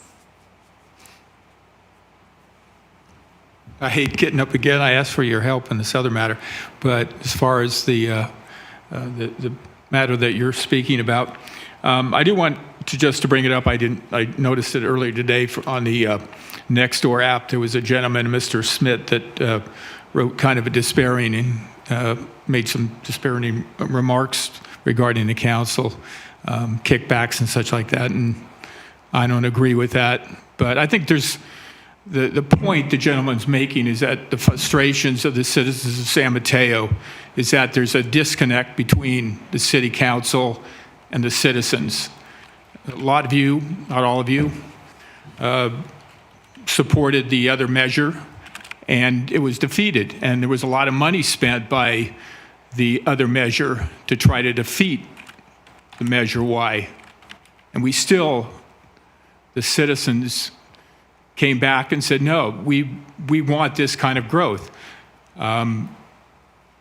It was working before. It's been in effect since the early 90s. And it's been good for the growth of San Mateo. And it still causes a lot of issues. The one thing I really wanted to say is the infrastructure.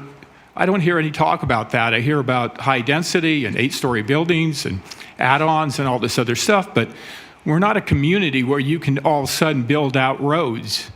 I've lived here since 1978, 79, I moved here. And it's just gotten worse and worse. We're not a community where we can, like I say, we can build out. We have 92, we have a couple of other roads, but where's that coming from? How are you going to build and max out and yet provide a way of getting around? I don't want this town to turn into San Francisco trying to get through that. So I think it's important that, what the citizens are trying to say is that, Measure Y allows for growth in a sensible manner, and we understand that we need to have reasonable growth for people to move here and to live and work here. But your grand-eyed plans of trying to max out San Mateo is just the wrong approach, and I think we'll get defeated if you continue with this approach. And we're going to be back to square one, and we spent a lot of money and time, and I think it's you guys really need to think about how you need to approach this with a goal of trying to achieve the satisfaction of the city, the people that live here, that live and have to function on a day-to-day basis to get their families and their children in and out of schools and the different activities that they try to bring their children to. So that's just my comments, and appreciate your time. Thank you. Next speaker is Jordan Grimes.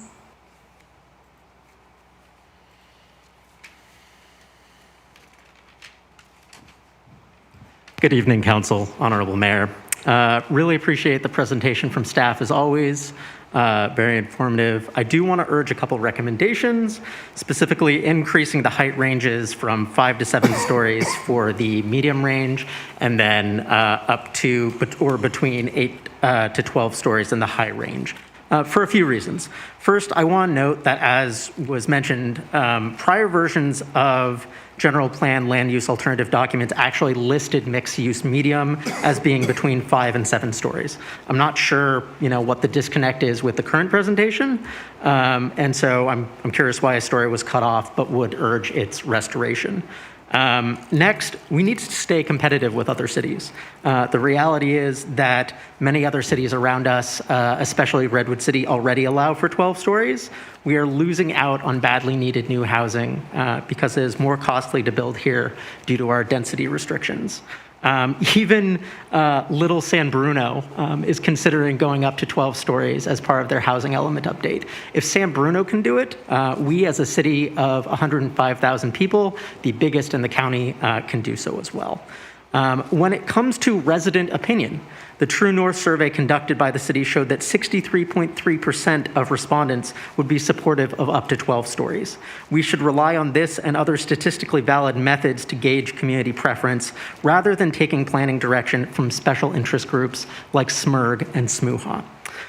Finally, the scarcity of land. As Deputy Mayor Pappin has been known to say, and a point that I very much agree with, God ain't making any more of it. We need to be putting our land to its highest and best use, and that means higher heights and higher densities. I would be remiss if I didn't mention that Measure Y passed by a mere 43 votes in a city of 105,000 people. It is not a referendum on anything other than that we are a city divided when it comes to land use. That's just the reality. I did want to address just very quickly a couple of the points made by the previous speaker. I disagree. I think Measure Y has not been good. I don't think it's allowed us to plan well. It certainly hasn't been good for my generation, for low-income renters who are trying to make it in a severely supply-constrained housing market. Our city graduates 1,200 students per year. We are building, on average, 300 to 400 units a year. Where are our kids supposed to live? Where's my generation supposed to live? Where are your kids supposed to live? I would say that Measure Y severely impacts quality of life, certainly for me, for renters, and for your children. So I would urge you to think about that as we move forward. Thanks so much, as always. Thank you, Mr. Mayor. We have 2 final speakers. Ryan Mentoshemi will be next, and then Tassos Zografis will be our very last speaker. Thank you. Go ahead, Good evening, Ryan. Council. Thank you very much, Madam Clerk. Good evening, Council, Honorable Mayor Bonilla. I was just speaking in regards to also, I had a similar question as Mr. Grimes regarding the shift of the medium Land use designation, I do remember seeing documents with 7 stories listed, and it was not advertised to me as a menu of places as was presented earlier. So I would like to see what justification did go into reducing that. And I do think that, going into environmental, at least from a transportation perspective, one thing that I am told is that you want to have fewer alternatives going into environmental. I don't know how that applies to housing, like specifically the general plan update, but that might be one thing to consider, like what is the optimum number of alternatives to have here? And I would suggest, especially since CEQA is, since it's been discussed in a way to suggest that densities may perhaps be reduced further, which I'm concerned about because of the ability for us to house all San Mateans, that we should continue going to that higher range of the previous menu of places that was listed. So those would be my thoughts. I do think that more housing near transit especially is important. And from a sustainable transportation perspective, we haven't been planning that way previously in general, and that's why we have that's why we have traffic problems, and it's why we need to be moving in another direction. And I would say that the discussions around Measure Y are important to be had, and I think it's good that we're having that conversation in 2023. And I think that after our housing element is adopted, fingers crossed, we will have a better understanding of what the discourse around the applicability of Measure Y is, so that we can move forward with a more informed conversation after direction from the state. So I would ask you to keep that in mind, and at the moment, continue moving forward, especially with these higher density land use options, especially staying at 5 to 7 stories for the medium. And I do remember seeing a 12-story alternative at some point. I may be wrong, but would consider that 8 to 12 stories as high as well. So thank you. Thank you. And our last speaker is Tasso. Go ahead, please. Hi, good evening, council members. The residents of San Mateo spoke loudly about wanting to maintain smart growth. So they voted in the continuation of Measure Y and height limits for that purpose. Under Measure Y and under height limits, San Mateo can continue to grow. And as it has, in a smart, effective, efficient manner, in a very calculated manner that takes into account infrastructure changes that would be required, any kind of sewer or transportation, roadway needs, or electrical or water needs. And it's just a measured approach, not to be cute with the word Measure Y, but measured smart growth is important for any city. And we've had a lot of success, and we are the darling city, I believe, very proud of our city. We are the darling city, if not the Bay Area, of the entire state of California, mainly because of our ability to smartly grow. And people want to live in San Mateo, they want to raise their kids in San Mateo, they want to work here in San Mateo, and smart growth is the way to do it. I would argue there are some studies that have shown that we could almost double the size of San Mateo under the current height limit restrictions. And I wouldn't call them restrictions necessarily, but just making sure we don't rampantly build high rises everywhere because developers say they want high rises in our city. Now, mind you, if we build high rises, people who will come will probably have to pay higher prices for their real estate. There's no affordable housing accountability within those sort of loose accommodations. And just increasing the height limits doesn't really translate to affordable housing. So I do agree with using current labor that's within our community, and we can do that with the existing Measure Y. So I do agree with the speaker before who said it seems like the city council is out of touch with the residents. And I disagree just because other cities are able or want to increase and build high rises that we should somehow compete with them or, do as they do. I think let them do as they wish to do and we should do as we wish to do. And I think our residents spoke loud and clear that they want to do smart growth, maintain smart growth, not have to pay increased taxes for infrastructure changes to accommodate high growth and high density. And high density brings other factors into play as well, which I think will ruin our city. Thank you very much. Thank you, Mr. Mayor. We are done with public comment.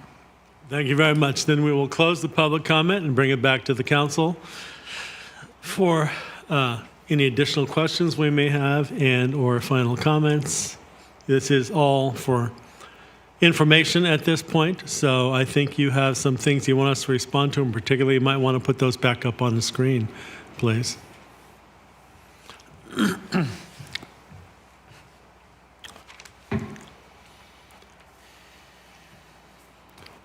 So I'd like to actually start off. I was contacted by some of our larger property owners over the last several days who saw the staff materials that were presented for this item and were concerned when they saw the lines of different land uses cutting across the middle of their properties, and that there were some height changes that had been made, although in further conversation, I really have come to understand it's not really so much the height as much as it is the density that's allowed. But I have come to learn that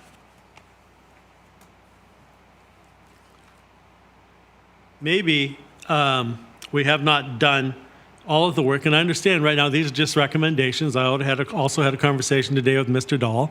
At this point, what we're looking at are basically suggestions that are being made by staff based on their analysis of what they're seeing, and that if council were to choose to accept these or not, to go back to what we were seeing previously, to go to what the developers had proposed earlier, which we had recommended be included in our plan, that we certainly can. So I just want to say that my thinking here is that we have some options here.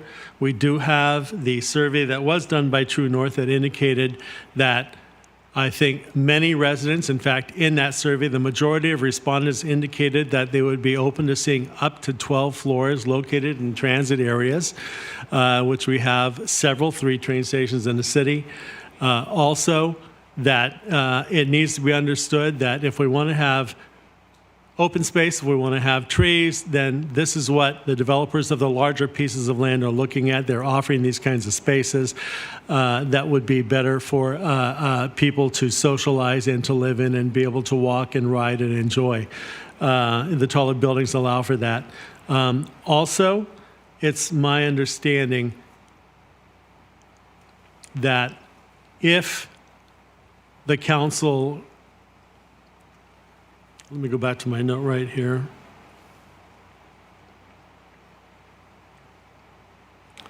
Were to approve the land use map as it was approved when we last looked at it, we could do that.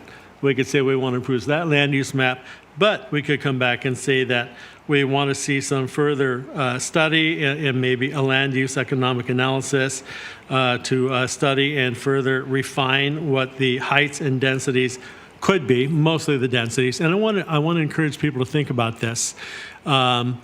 If we have lower heights but the same densities, that means the size of each unit in that building, depending on what the coverage is on the ground, you would increase the ground coverage to get the same size of units. If we want to get more 2 and 3 bedroom, maybe even 4 bedroom, family size units in buildings, we have to allow for size in the buildings.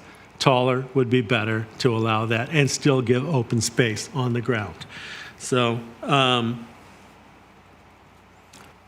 think those are pretty much the things I want to say. I also want to say that I heard Mr. Ornos when he called with his comments about his property on Delaware. I also got a letter from him today. I do recall that this was brought up at when we did consider these land use designations at our last meeting on this, and that we had decided and stated we did not want to see any downzoning. And so I'm curious, I think I saw something called, there was a new category that was created, I think maybe on slide 19, that showed some kind of mid-use category that would allow kind of density that he was expecting in his R4 designated property. Have we decided how we were going to deal with that? Because we decided not to downzone there. Yes, the low-medium land use designation was established because we do have a small grouping of parcels in a couple different locations that had up to 50 units an acre, and so that low-medium would ensure that there was no downzoning as part of the updated general plan land use So map. it still allow up to what he had designated under the R4? That is correct. Okay, that's good. Because when I looked at the map, I saw a lighter color there on the land use designation, and it appeared that it was showing something lower. All parcels that were identified in that range that were above the 40 unit that were identified as low would be transitioned to the low medium to ensure that no downzoning Including occurred. all those on Delaware from 9th south, okay, or from 5th south. Yes. Oh, yes, so that right now it's shown as low, and those parcels would be recategorized as the low medium. Thank you. That clarifies that. Thank you very much. Okay, so those are pretty much my comments. I think that we should approve the land use map, and I think that we should go back and study a little more and work with the big landowners about those. It's my understanding, based on my conversation with Mr. Dahl today, that since these are larger properties, 14 acres, I believe, at the PS properties, and maybe 40 acres at the Bohannon properties, that those would likely need to have a specific plan negotiated for those kind of approvals on those sites. Is that basically, did I understand correctly?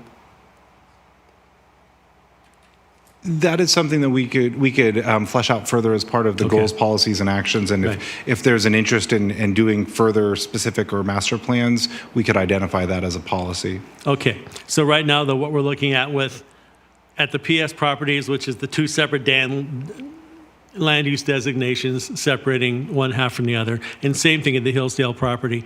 If we wanted to go back to what we had originally approved without those two land use designations, we could. Yes, this will be an ongoing discussion, and you could further refine the thought or the guidance on how these properties develop as a policy or an action within the land use or the community design elements. Right, and as you said, not the last bite at the apple here now, so we're in the process. Okay, good, thank you. Other council members? I'll go. Go ahead, Eric.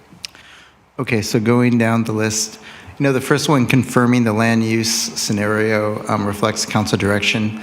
So when we went over it, I thought that was one of our better meetings when we were going over all the different study areas. The two big unknowns for me when I was confirming my vote for those different study areas was making sure we have the right design guidelines if we're going denser and taller, and the other one it was trying to figure out what would that end high residential limit be, and that's kind of what we're discussing now.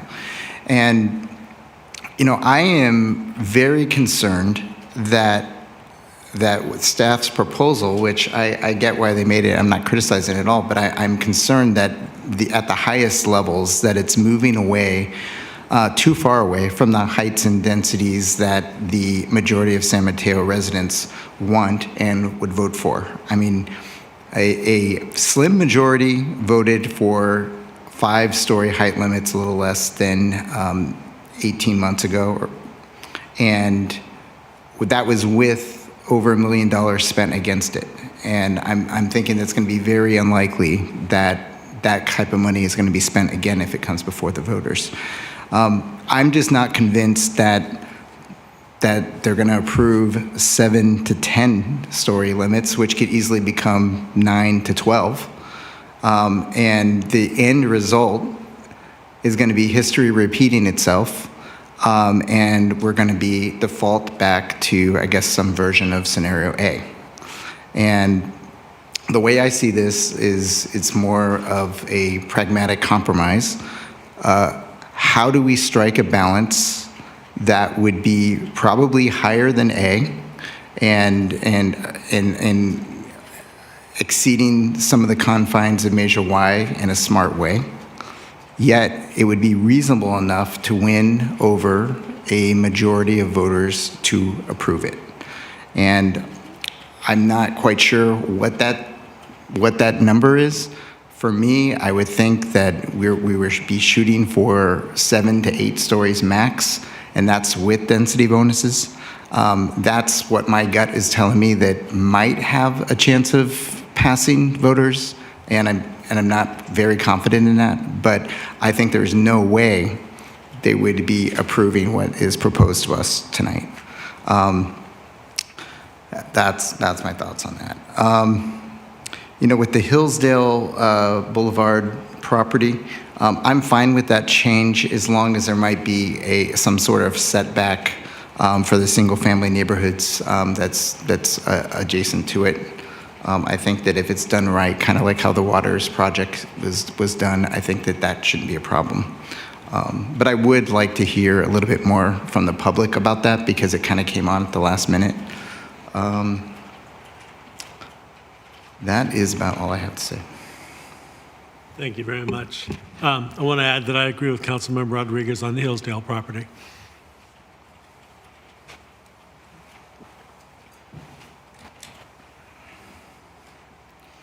Well, just to get clear about some of the specifics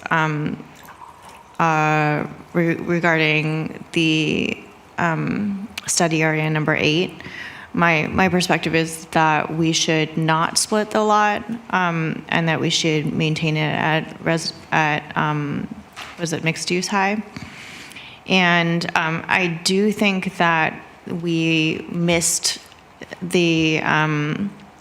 something in the wee hours of the night when we were talking about Parkside Plaza, because if we are being consistent with some of the conversations about flanking the freeway with higher density and higher heights, then I think it would have made sense for us to make that change from low to high along Parkside Plaza. So I would say that that's a correction. And I am encouraged by the 1501 to 1555 Hillsdale letter. I appreciate the explicit desire to not displace residents and to maximize the land use opportunities there to build more housing. And so for those reasons, I would support increasing to residential medium. And I'm very grateful for the specific sort of middle ground in, that was reached to ensure that there's no downzoning. So those are the specific things.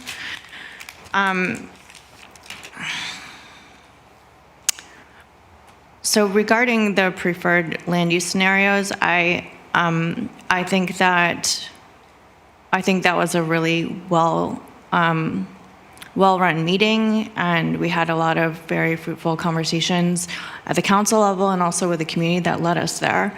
And I would concur with some of the commenters here tonight that, I don't want to live in San Francisco either. I want to live in San Mateo. And so I really see the scenario that we reached, which is sort of like the C+, as being responsive to where the community has led us through thousands of hours of staff time and community input, as well as just a statistically valid survey. I think we have a responsibility to convey to the community what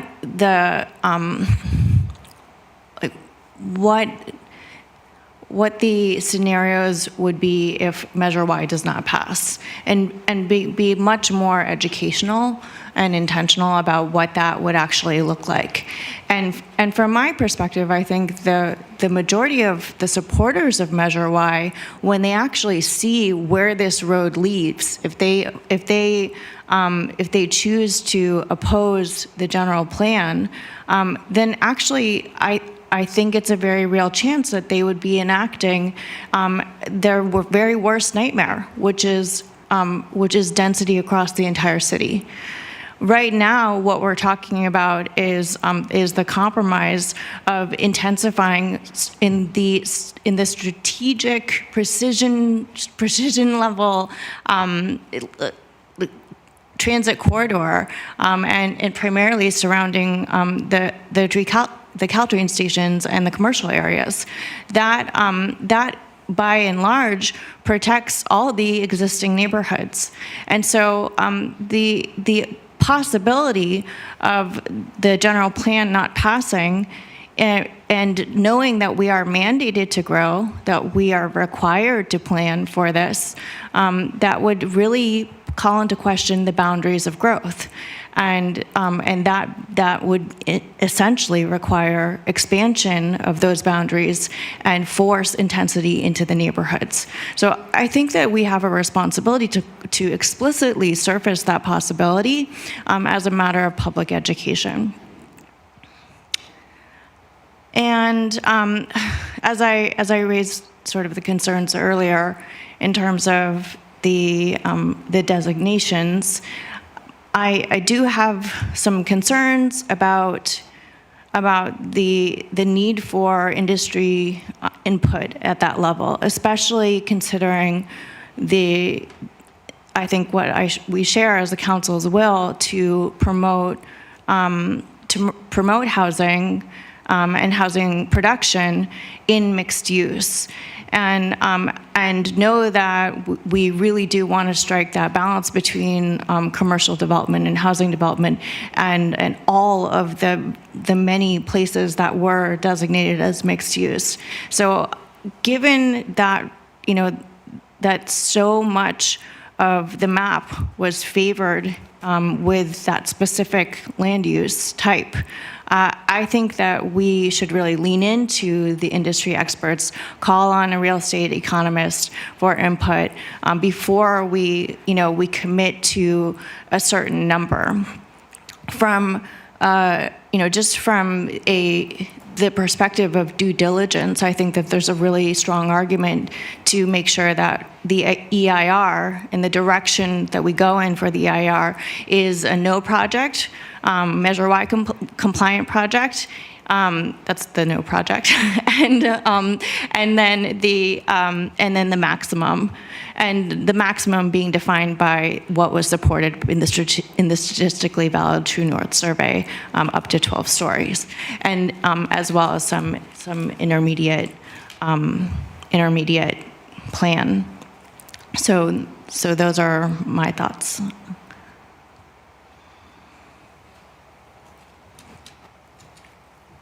Go ahead. So I really appreciate the conversation that's been happening for at least the last 4 years. It's certainly longer than that, but in the last 4 years, many of us who disagree on exactly what the future of the city should look like in terms of heights and densities, we're very close to agreement on what the study areas should be. And there was a conversation going back to 2018, 2017, on both sides of this issue about how close to the rail corridor, how close to the Caltrain stations should these study areas be. And I appreciate the commitment by this council to really limit, for the most part, our study areas to those parcels that are close to the rail corridor and those parcels that are really ripe for redevelopment because they're close to transit or close to freeway. It is not just citywide. Heightened density bonuses by the state are not something that we control, and they could change. as could some of the opinions of those people who've voted in the past. I think we've seen a trend that the opinion of the average voter in San Mateo is changing over time. I want to address specifically a couple of the projects that you brought up. So the PS Business Park, I don't know whether it should be split or not. Maybe it should be. But it doesn't seem like we should make that decision right now without further study. And so I would keep all scenarios for now in the mix and not limit heights on either side of it for now. Same with Hillsdale. I feel like now is the wrong time to limit the height at Hillsdale when we're just beginning the conversation of what is possible. And my goal for Hillsdale would be to maximize the public benefit. And maximizing the public benefit that the community receives from any development at Hillsdale will include a conversation of what heights should exist at Hillsdale and where those heights should go. I've said in the past that I think there could be a beautiful community rec center that includes an aquatic center that could be part of future development in Hillsdale. And we won't get that kind of public benefit if we are limiting the height at the beginning of the conversation. I agree with the designation for 1501 to 1555 Hillsdale, which I think is just confirming the council's opinion from last time. And with regards to maximum heights, we've had this conversation in the past, and I think there was a fear by some residents that that the council or that advocates were going to want dramatic increases in heights to 18 stories or something really unpalatable. And as we look around the city of San Mateo, we see buildings that are extremely tall in some places that have been approved in years past, but we haven't seen anything close to that in quite some time. I think that in some specific places that 12 stories should be explored, because 12 stories would allow us to also open up more open space. It allows us to change the mix in the number of units so that we can accommodate more families and not just have studios and one bedrooms. And again, it allows us to continue the conversation of public benefit, and it allows this council to be better advocates for the community. When we see developers who are limited to essentially understanding exactly what they can build, and they can build it by right, there's no additional public benefit that the council can advocate for the community. So I would also agree with my colleagues who want to see further testimony or reports from industry experts before committing to a number necessarily. Okay, and Deputy Mayor Pappen. I'd like to hear from the mayor first, if that's okay. I'm sorry, I couldn't hear that. I don't know if I'm coming. Did you already go, Rick? I'm sorry. I didn't hear what your question was. She wanted to hear you first. Oh, I did speak first. Okay. Thank you. Okay. I support the land use map as it is. I can't see the things that you're asking us to decide. Can you bring those up on the screen for me? Slide 31. Thank you. Okay. So I would confirm the preferred land use scenario as reflecting what we had previously decided. And I guess I just still have some,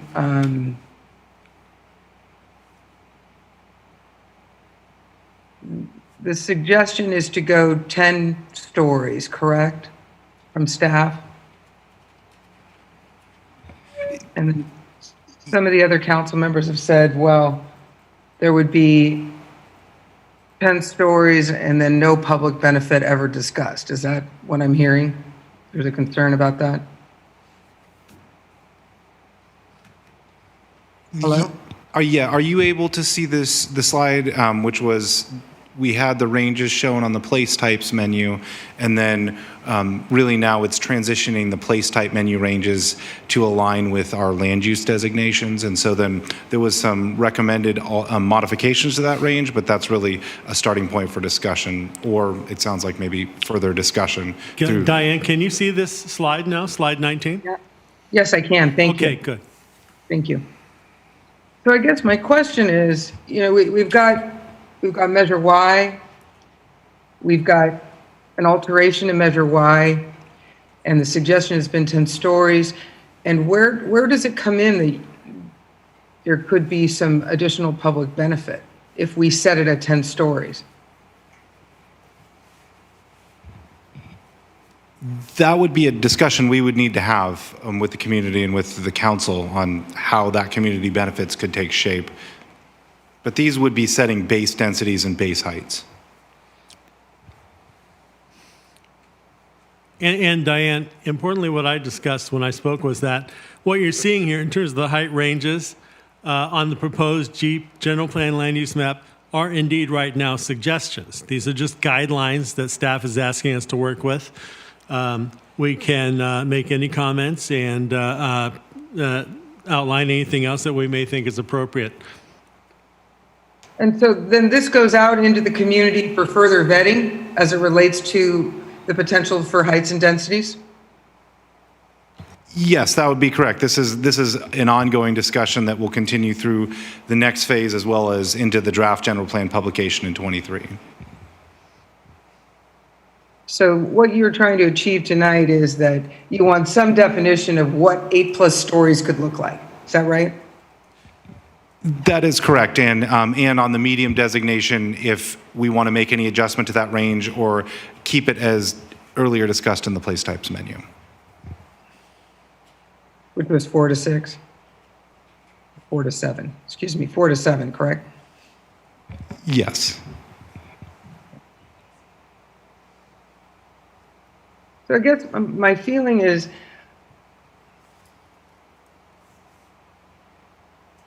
I am not adverse to going to 10, but I don't know where public benefits comes in, and I don't know how that works. So I feel like if you want to go back out into the community, I think you need to talk to them about that. That's kind of where I'm coming from on it. I know the Measure Y folks had said, look, we want to keep this restrictions in place until the general plan goes through its process. That way there's protection in the interim, right? So that there was some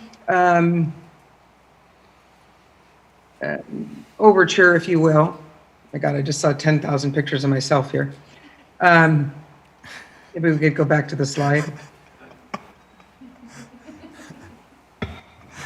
Broadcast booth, thank you. Okay. So there were overtures to look at something higher than what Measure Y provides. And I mean, I kind of think we need to go out into the community and talk about things like 10 stories. And because the point was made that otherwise you're looking at a lot of sprawl. And we're trying not to do that. And most of what we've designated as higher is along the transit corridor. And we've always talked about that. And I think we need to continue the conversation about that amount of height and the enhanced density along the transit corridor.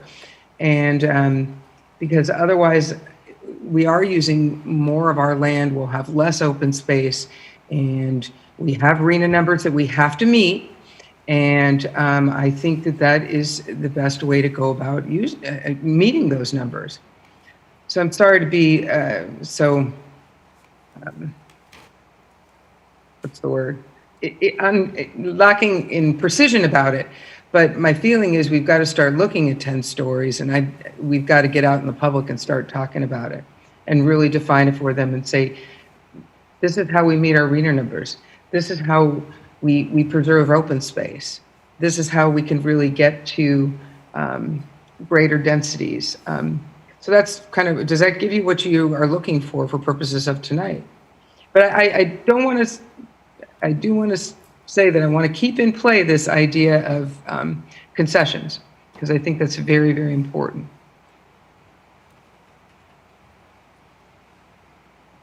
Hello? They're taking notes right now. Okay. Yeah. I'm sorry. You're giving them something to think about, Diane. It's a little difficult remotely this evening. I apologize. It's okay. So have you heard what you need to hear for tonight? Oh, we have additional comment here. Go ahead. Yeah. Along the lines of what Deputy Mayor Pappen was talking about, I think I heard her kind of honing in on an idea or a question about, if we were to say base density height is set at 6 to 10 stories, but there's a community benefit option for 11 to 12 stories, like that if things go above a certain range, that we still study within that range, but that we have a community benefit structure for those taller building heights, that I think would be similar to what Measure Y actually put in place. That if you go above 75 feet or above 55 feet, what was it? Above 55 feet up to 75 feet, that if you meet certain community benefit criteria, which has yet to be defined and hopefully will be defined through our process, that you would then have a by right entitlement to go up. So I think maybe that's an interesting way to frame the conversation, because getting the base affordable housing at these densities maybe is not enough for the community to justify increased height. But if we can structure a process that is actually promoting the development of specifically affordable housing, which is the number one need that's been defined and reiterated time and time again by this community, then I think that could be a really interesting line of exploration. So I just want to remind that affordable housing requires subsidy. We've got to always take that into account when we think about that. So is that your comment? Yeah. Okay, I just want to remind and ask about one last thing, which is that on the land use map that we saw, there were lines across the PS Properties property, lines on the Hillsdale Mall property. Council members want to keep those lines there with this going forward to the public, or do we want to go back to what we saw before?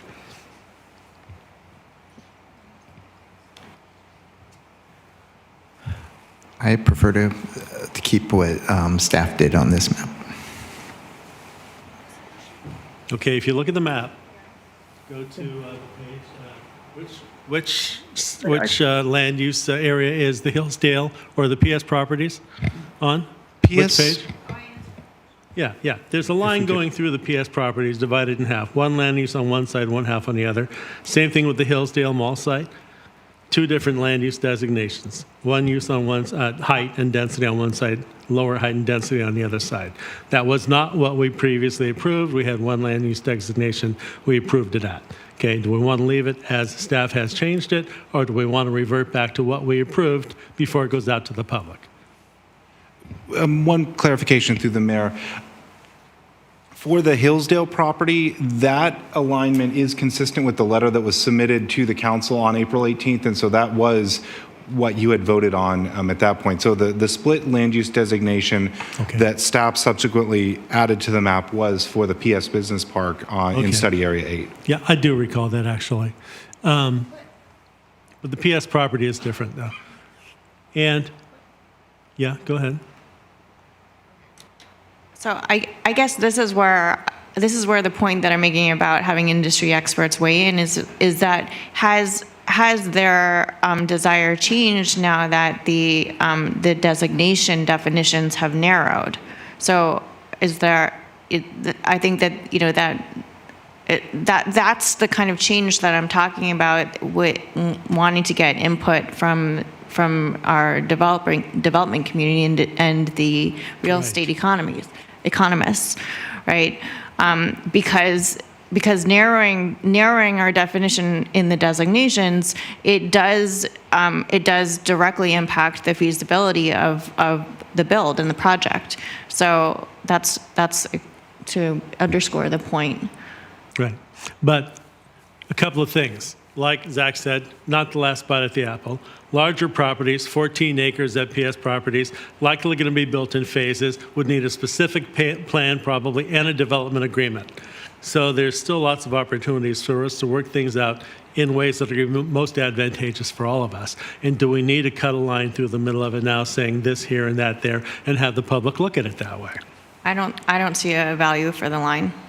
Okay. And Eric, you thought you want to leave it the way it's shown? Okay. And Joe, what do you think? I said I don't know whether it should be split or not, but I don't think that we should split it now. You don't think it should be split now? No. Right. And Diane, do you have thoughts on that? Yeah, I would concur. I just want to go back to the other thing, though, if I may, Mr. Mayor, for a moment. Yeah. I just want to confirm that this is what we've talked about now with heights and densities is going back out to the public, and we're giving them a definition to work with, and if they don't like that definition, we're going to hear about it. Is that right?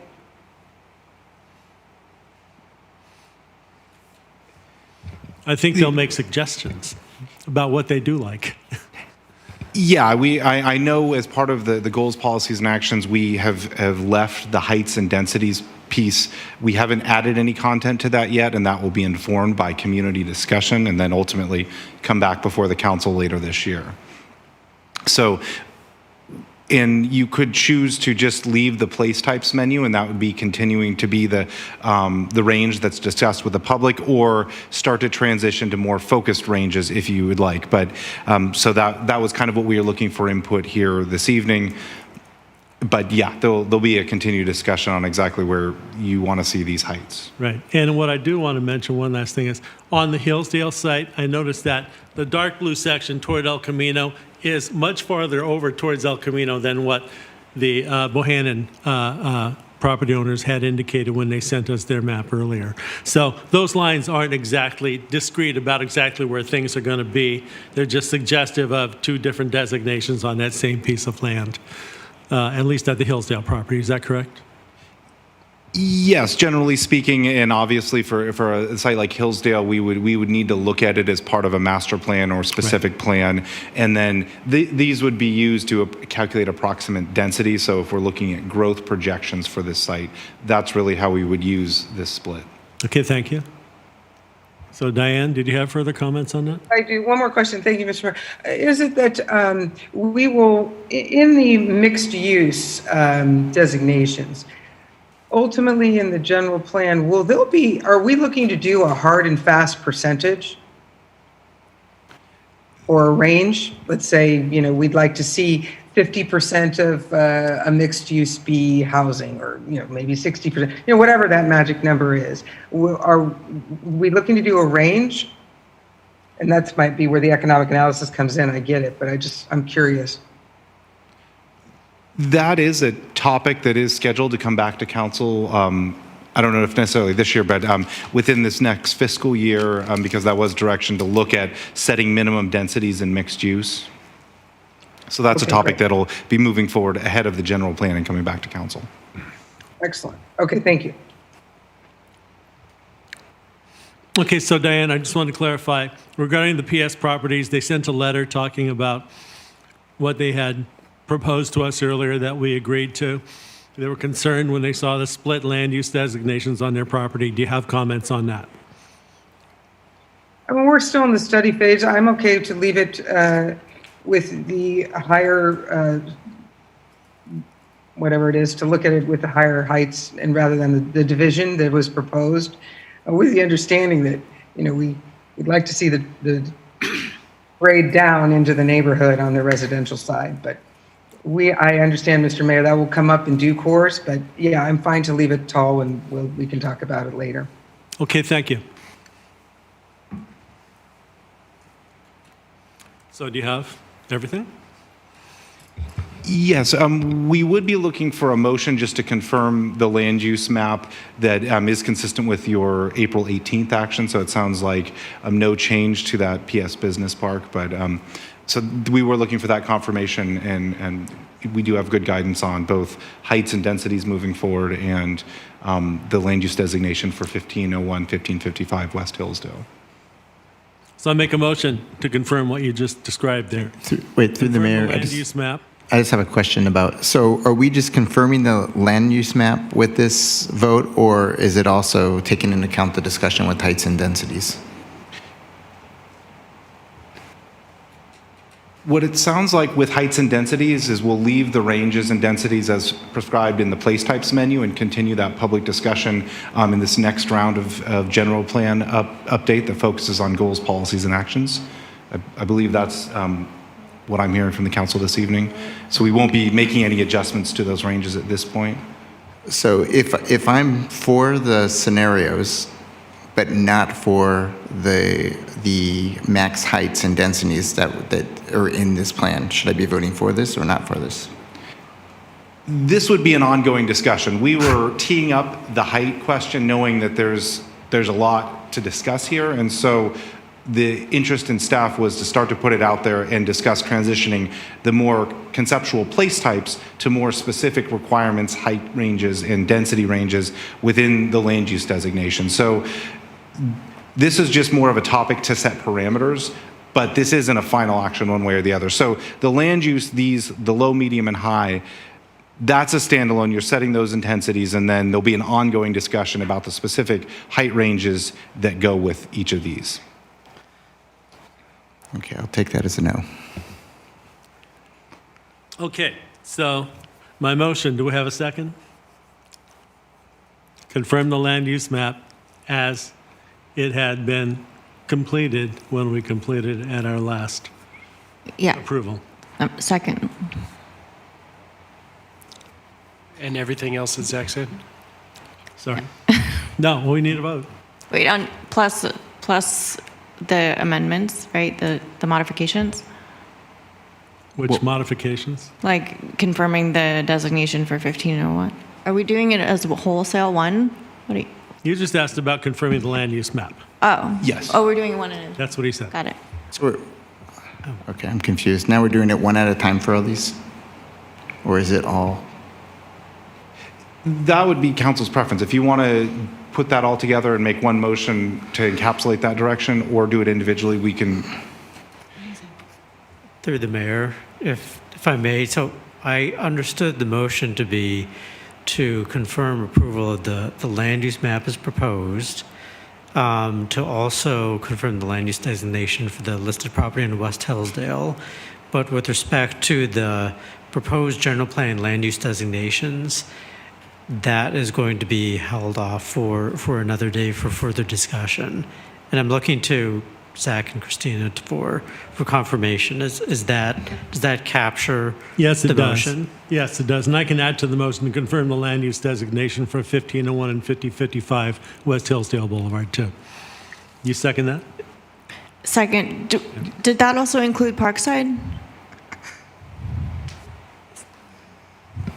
I don't know if there was any concurrence on Parkside Plaza on changing it. Right now in the land use map, it is a mixed use low, which was as it was aligned in alternative A. Yeah, actually, okay, so maybe we should hold off on the motion for a minute until we have a chance to discuss that.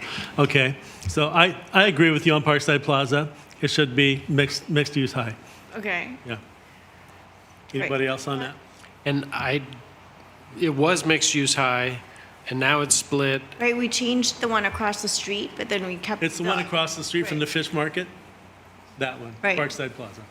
So the one across the street was changed to mixed use high, but I think it was like 1 a.m. by that time, we just didn't talk about across the street. So Parkside Plaza, which was, according to staff's notes, left as mixed use low, but it flanks the freeway. So being consistent with the other conversations we had about increasing height and density along the freeway, I wanted to see this revisited so that.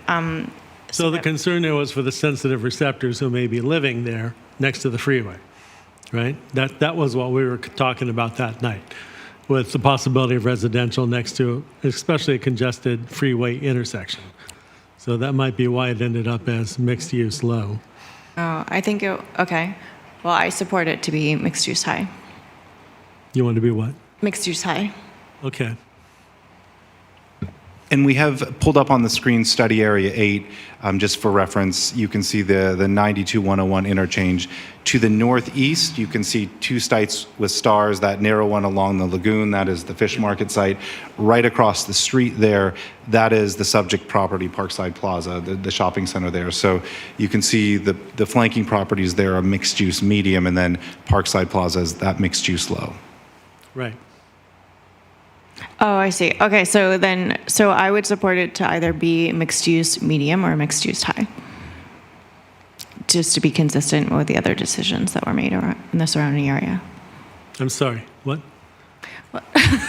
So I've been saying that because we're talking about this area here, right? That's the fish market. That's fish market, which is mixed use medium, No, it's mixed use medium, correct. right? Yes. Yes, the fish market site, right, which is right across Norfolk to the east, that is mixed use medium. And then you have 1900 Norfolk, which is just on the other side of 92. They both have stars on them because that represents developer requests. Right. Those are both at mixed use medium. Right. So The shopping center. So yes, so I'm suggesting that we consider mixed use high or at least mixed use medium to make it consistent with the surrounding zoning. At the shopping center. At Parkside, yes. Yeah. That's consistent. Sorry, Joe? That's consistent. Mixed use medium. Yeah. Yeah, okay. Okay, are we good with mixed use medium? Yeah, I'm good with mixed use medium. Eric? Yeah, I think I'm fine with that one. Okay, so there's consensus on that, mixed use medium at that site. So the motion is to approve land use map with that change and to support the proposed land use at 1501, 1555 Hillsdale Boulevard. To the mayor, Oh, if I may, and with respect to the land use designations, is it what staff has proposed, or did you want to hold off on those changes? Okay, so we discussed that heights are going to have more discussion, right? And densities have not changed at all. We're still good with those. Those are what we just designated. Okay. So, yeah. So wait a minute, so this motion is now setting, it's leaving out heights but keeping the same densities? Yes. Okay. Okay. Okay, so how about a vote, Madam Clerk? Yes, sir. Councilmember Pappen, did you have a comment before we voted? Okay. Mayor Bonilla? Aye. Councilmember Lee? yes. Councilmember Rodriguez? No. Councilmember Gothels? Yes. Deputy Mayor Pappen? Yes. Motion carries 5-0. Okay, thank you very much. I voted no. Oh, you voted no? Yes. No, 4-1. yes. Got it. Sorry about that. Motion carries 4-1. I didn't hear you. 4-1, okay. Okay, good. So the next item on the agenda tonight, item 21. Yeah, we can take a 5-minute break. Thank you.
Okay. All right, well then, that sounds good. We did have that discussion. It's on the Right. record. Oh, got it. Okay. Through the mayor. So Yes. in the existing ordinance, it says a decrease in the CPI does not result in a decrease in the minimum wage. Oh, Thank you very much for it's fair. clarifying. Yeah. got it. Thanks for that. Any other questions? No? Okay. Public comment, Madam Clerk? If there any of our speakers would like to comment on this item, please raise your hand. Mr. Mayor, it appears I have no public comment. Thank you very much. Then back to the council. We'll close the public comment. Back to the council. Do we have any final comments, or does somebody want to make a motion? I'll make a motion to approve the We have a ordinance. motion to approve Second. and a second. Madam Clerk, how about a vote? Councilmember Lee? Yes. Councilmember Gothels? Yes. Councilmember Rodriguez? Yes. Deputy Mayor Pappen? Yes. Mayor Bonilla? Yes. Motion carries 5-0. Thank you very much. Okay. Thank you, Denise. And now item 22, the Bay Meadows Community Facilities District Covenant and Special Tax Levy for 22-23. This was by far the most popular email item for this meeting. 1 minute while we get the slide deck loaded.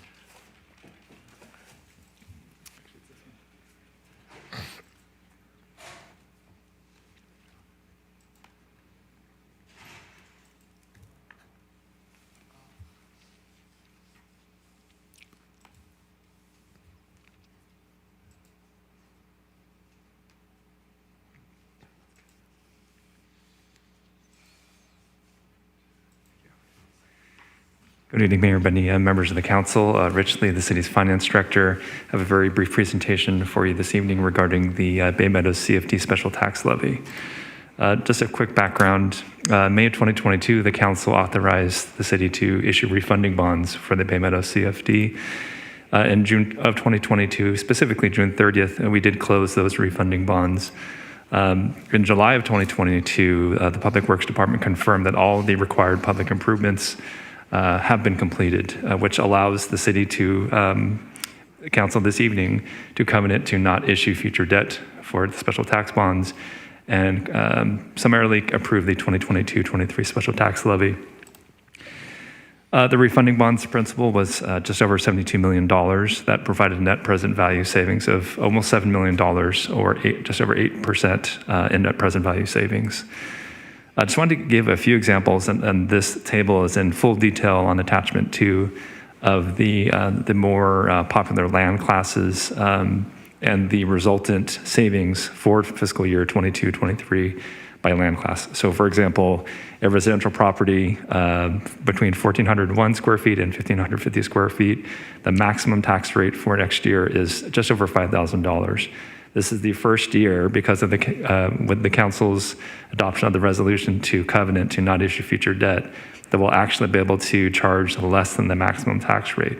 So just over $4,000, which will provide $1,000 for that specific land class type for next fiscal year. So it's pretty substantial. All residential properties, including below market rates, is for savings is $635,000 and change. For apartments, $76,000 in savings for next year for those the property owners. So the recommendation for the council this evening is to adopt a resolution covenanting not to issue special tax bonds for Community Facilities District Number 8, 2008-1 Bay Meadows, City of San Mateo, County of San Mateo, State of California, except refunding bonds, approving the fiscal year 22-23 special tax levy, and approving and authorizing related actions and documents. And with that, I'm happy to answer any questions. I'm thinking that will be the exact language of the motion when we get there. Thank you very much, Director Lee. Deputy Mayor Pappen, do you have any questions? No, thank you. Okay. Anybody else? Questions? Seeing none, then we'll go to the public comment. If you have any comments, please raise your hand. I have no in-room comments. And virtual attendees do not have hands raised. I have no public comment. Okay, we will then close the public comment period, and we'll bring it back to the council for final comments and or a motion. I'll make a motion to adopt a resolution as stated in front of us. Do we have a second? Second. Thank you very much. Madam Clerk, the roll call, please. Councilmember Gothels? Yes. Councilmember Rodriguez? Yes. Councilmember Lee? Yes. Deputy Mayor Pappen? Yes. Mayor Bonilla? Yes. Motion carries 5-0. Thank you very much. Disposes of that. Thank you very much, Director Lee. And now on to item 23, Public Employee Pension Reform 180-day waiting period waiver request. We have Rich Lee again from the Finance Department. Thank you, Mr. Mayor. Just a very quick presentation. And a quick background on this. The state law, specifically Assembly Bill 340, which is the public pension reform from 2012, requires a 180-day wait period for retired annuitants to return to the workforce for a CalPERS employer. There is an exception, which we asked for the council this evening, for critical positions. We do have a retired annuitant that is not a San Mateo retiree, however, a retiree of the city of Livermore. They are a municipal finance professional of over a decade of experience. They're also a licensed, albeit inactive, CPA, and they did work for a CPA firm for over 3 years.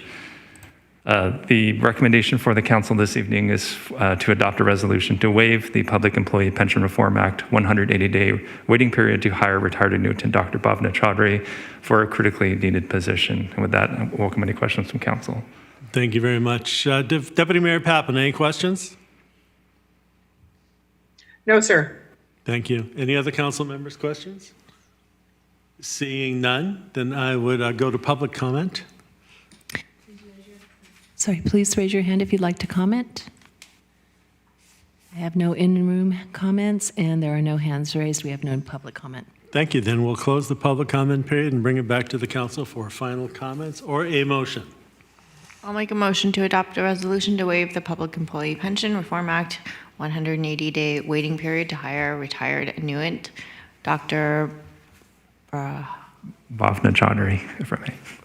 Bhavna Chaudhary for a critically needed position. Second. Okay, motion and second. Madam Clerk, can we have roll call vote? Councilmember Lee? Yes. Councilmember Gothels? Yes. Councilmember Rodriguez? Yes. Deputy Mayor Pappen? Yes. Mayor Bonilla? Yes. Motion carries 5-0. Thank you very much. Welcome, Bhavna Chaudhary.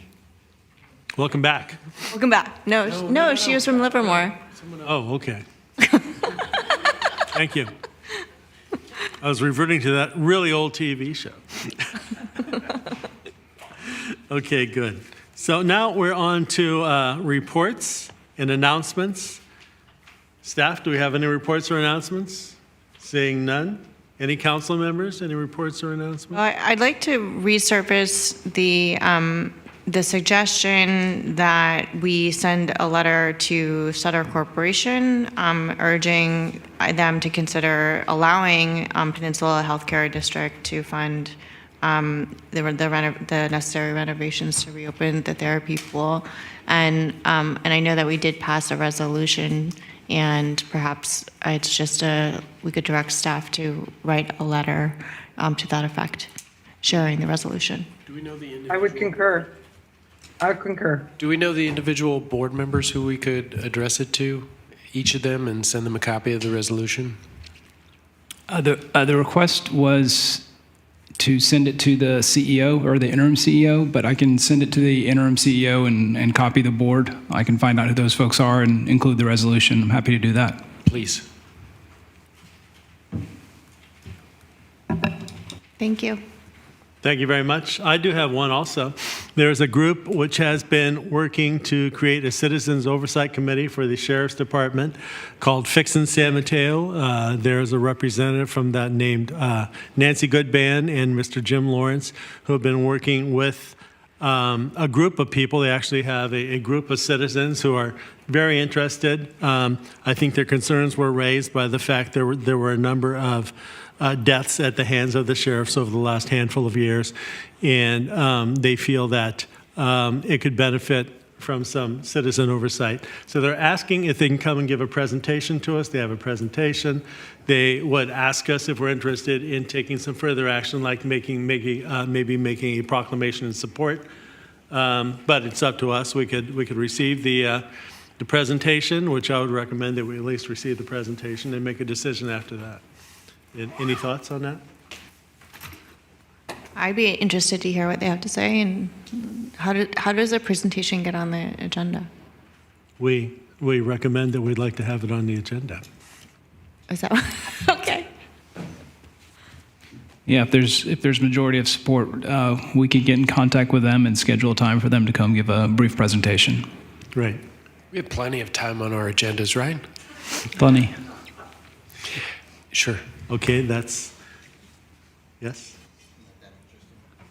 Okay, that's 3. And Councilmember Pappen, how do you feel about that? I'm fine with receiving the presentation. Thank you. Okay, so that's 4 in favor. And Drew, do you have the information, or should I send it to you? You could send it to me. I'd appreciate it. Thank you. Thank you. Then we'll reach out to them. Thank you. Okay, and that said, unless there's any other business before the council tonight, then we're adjourned. Thank you very much.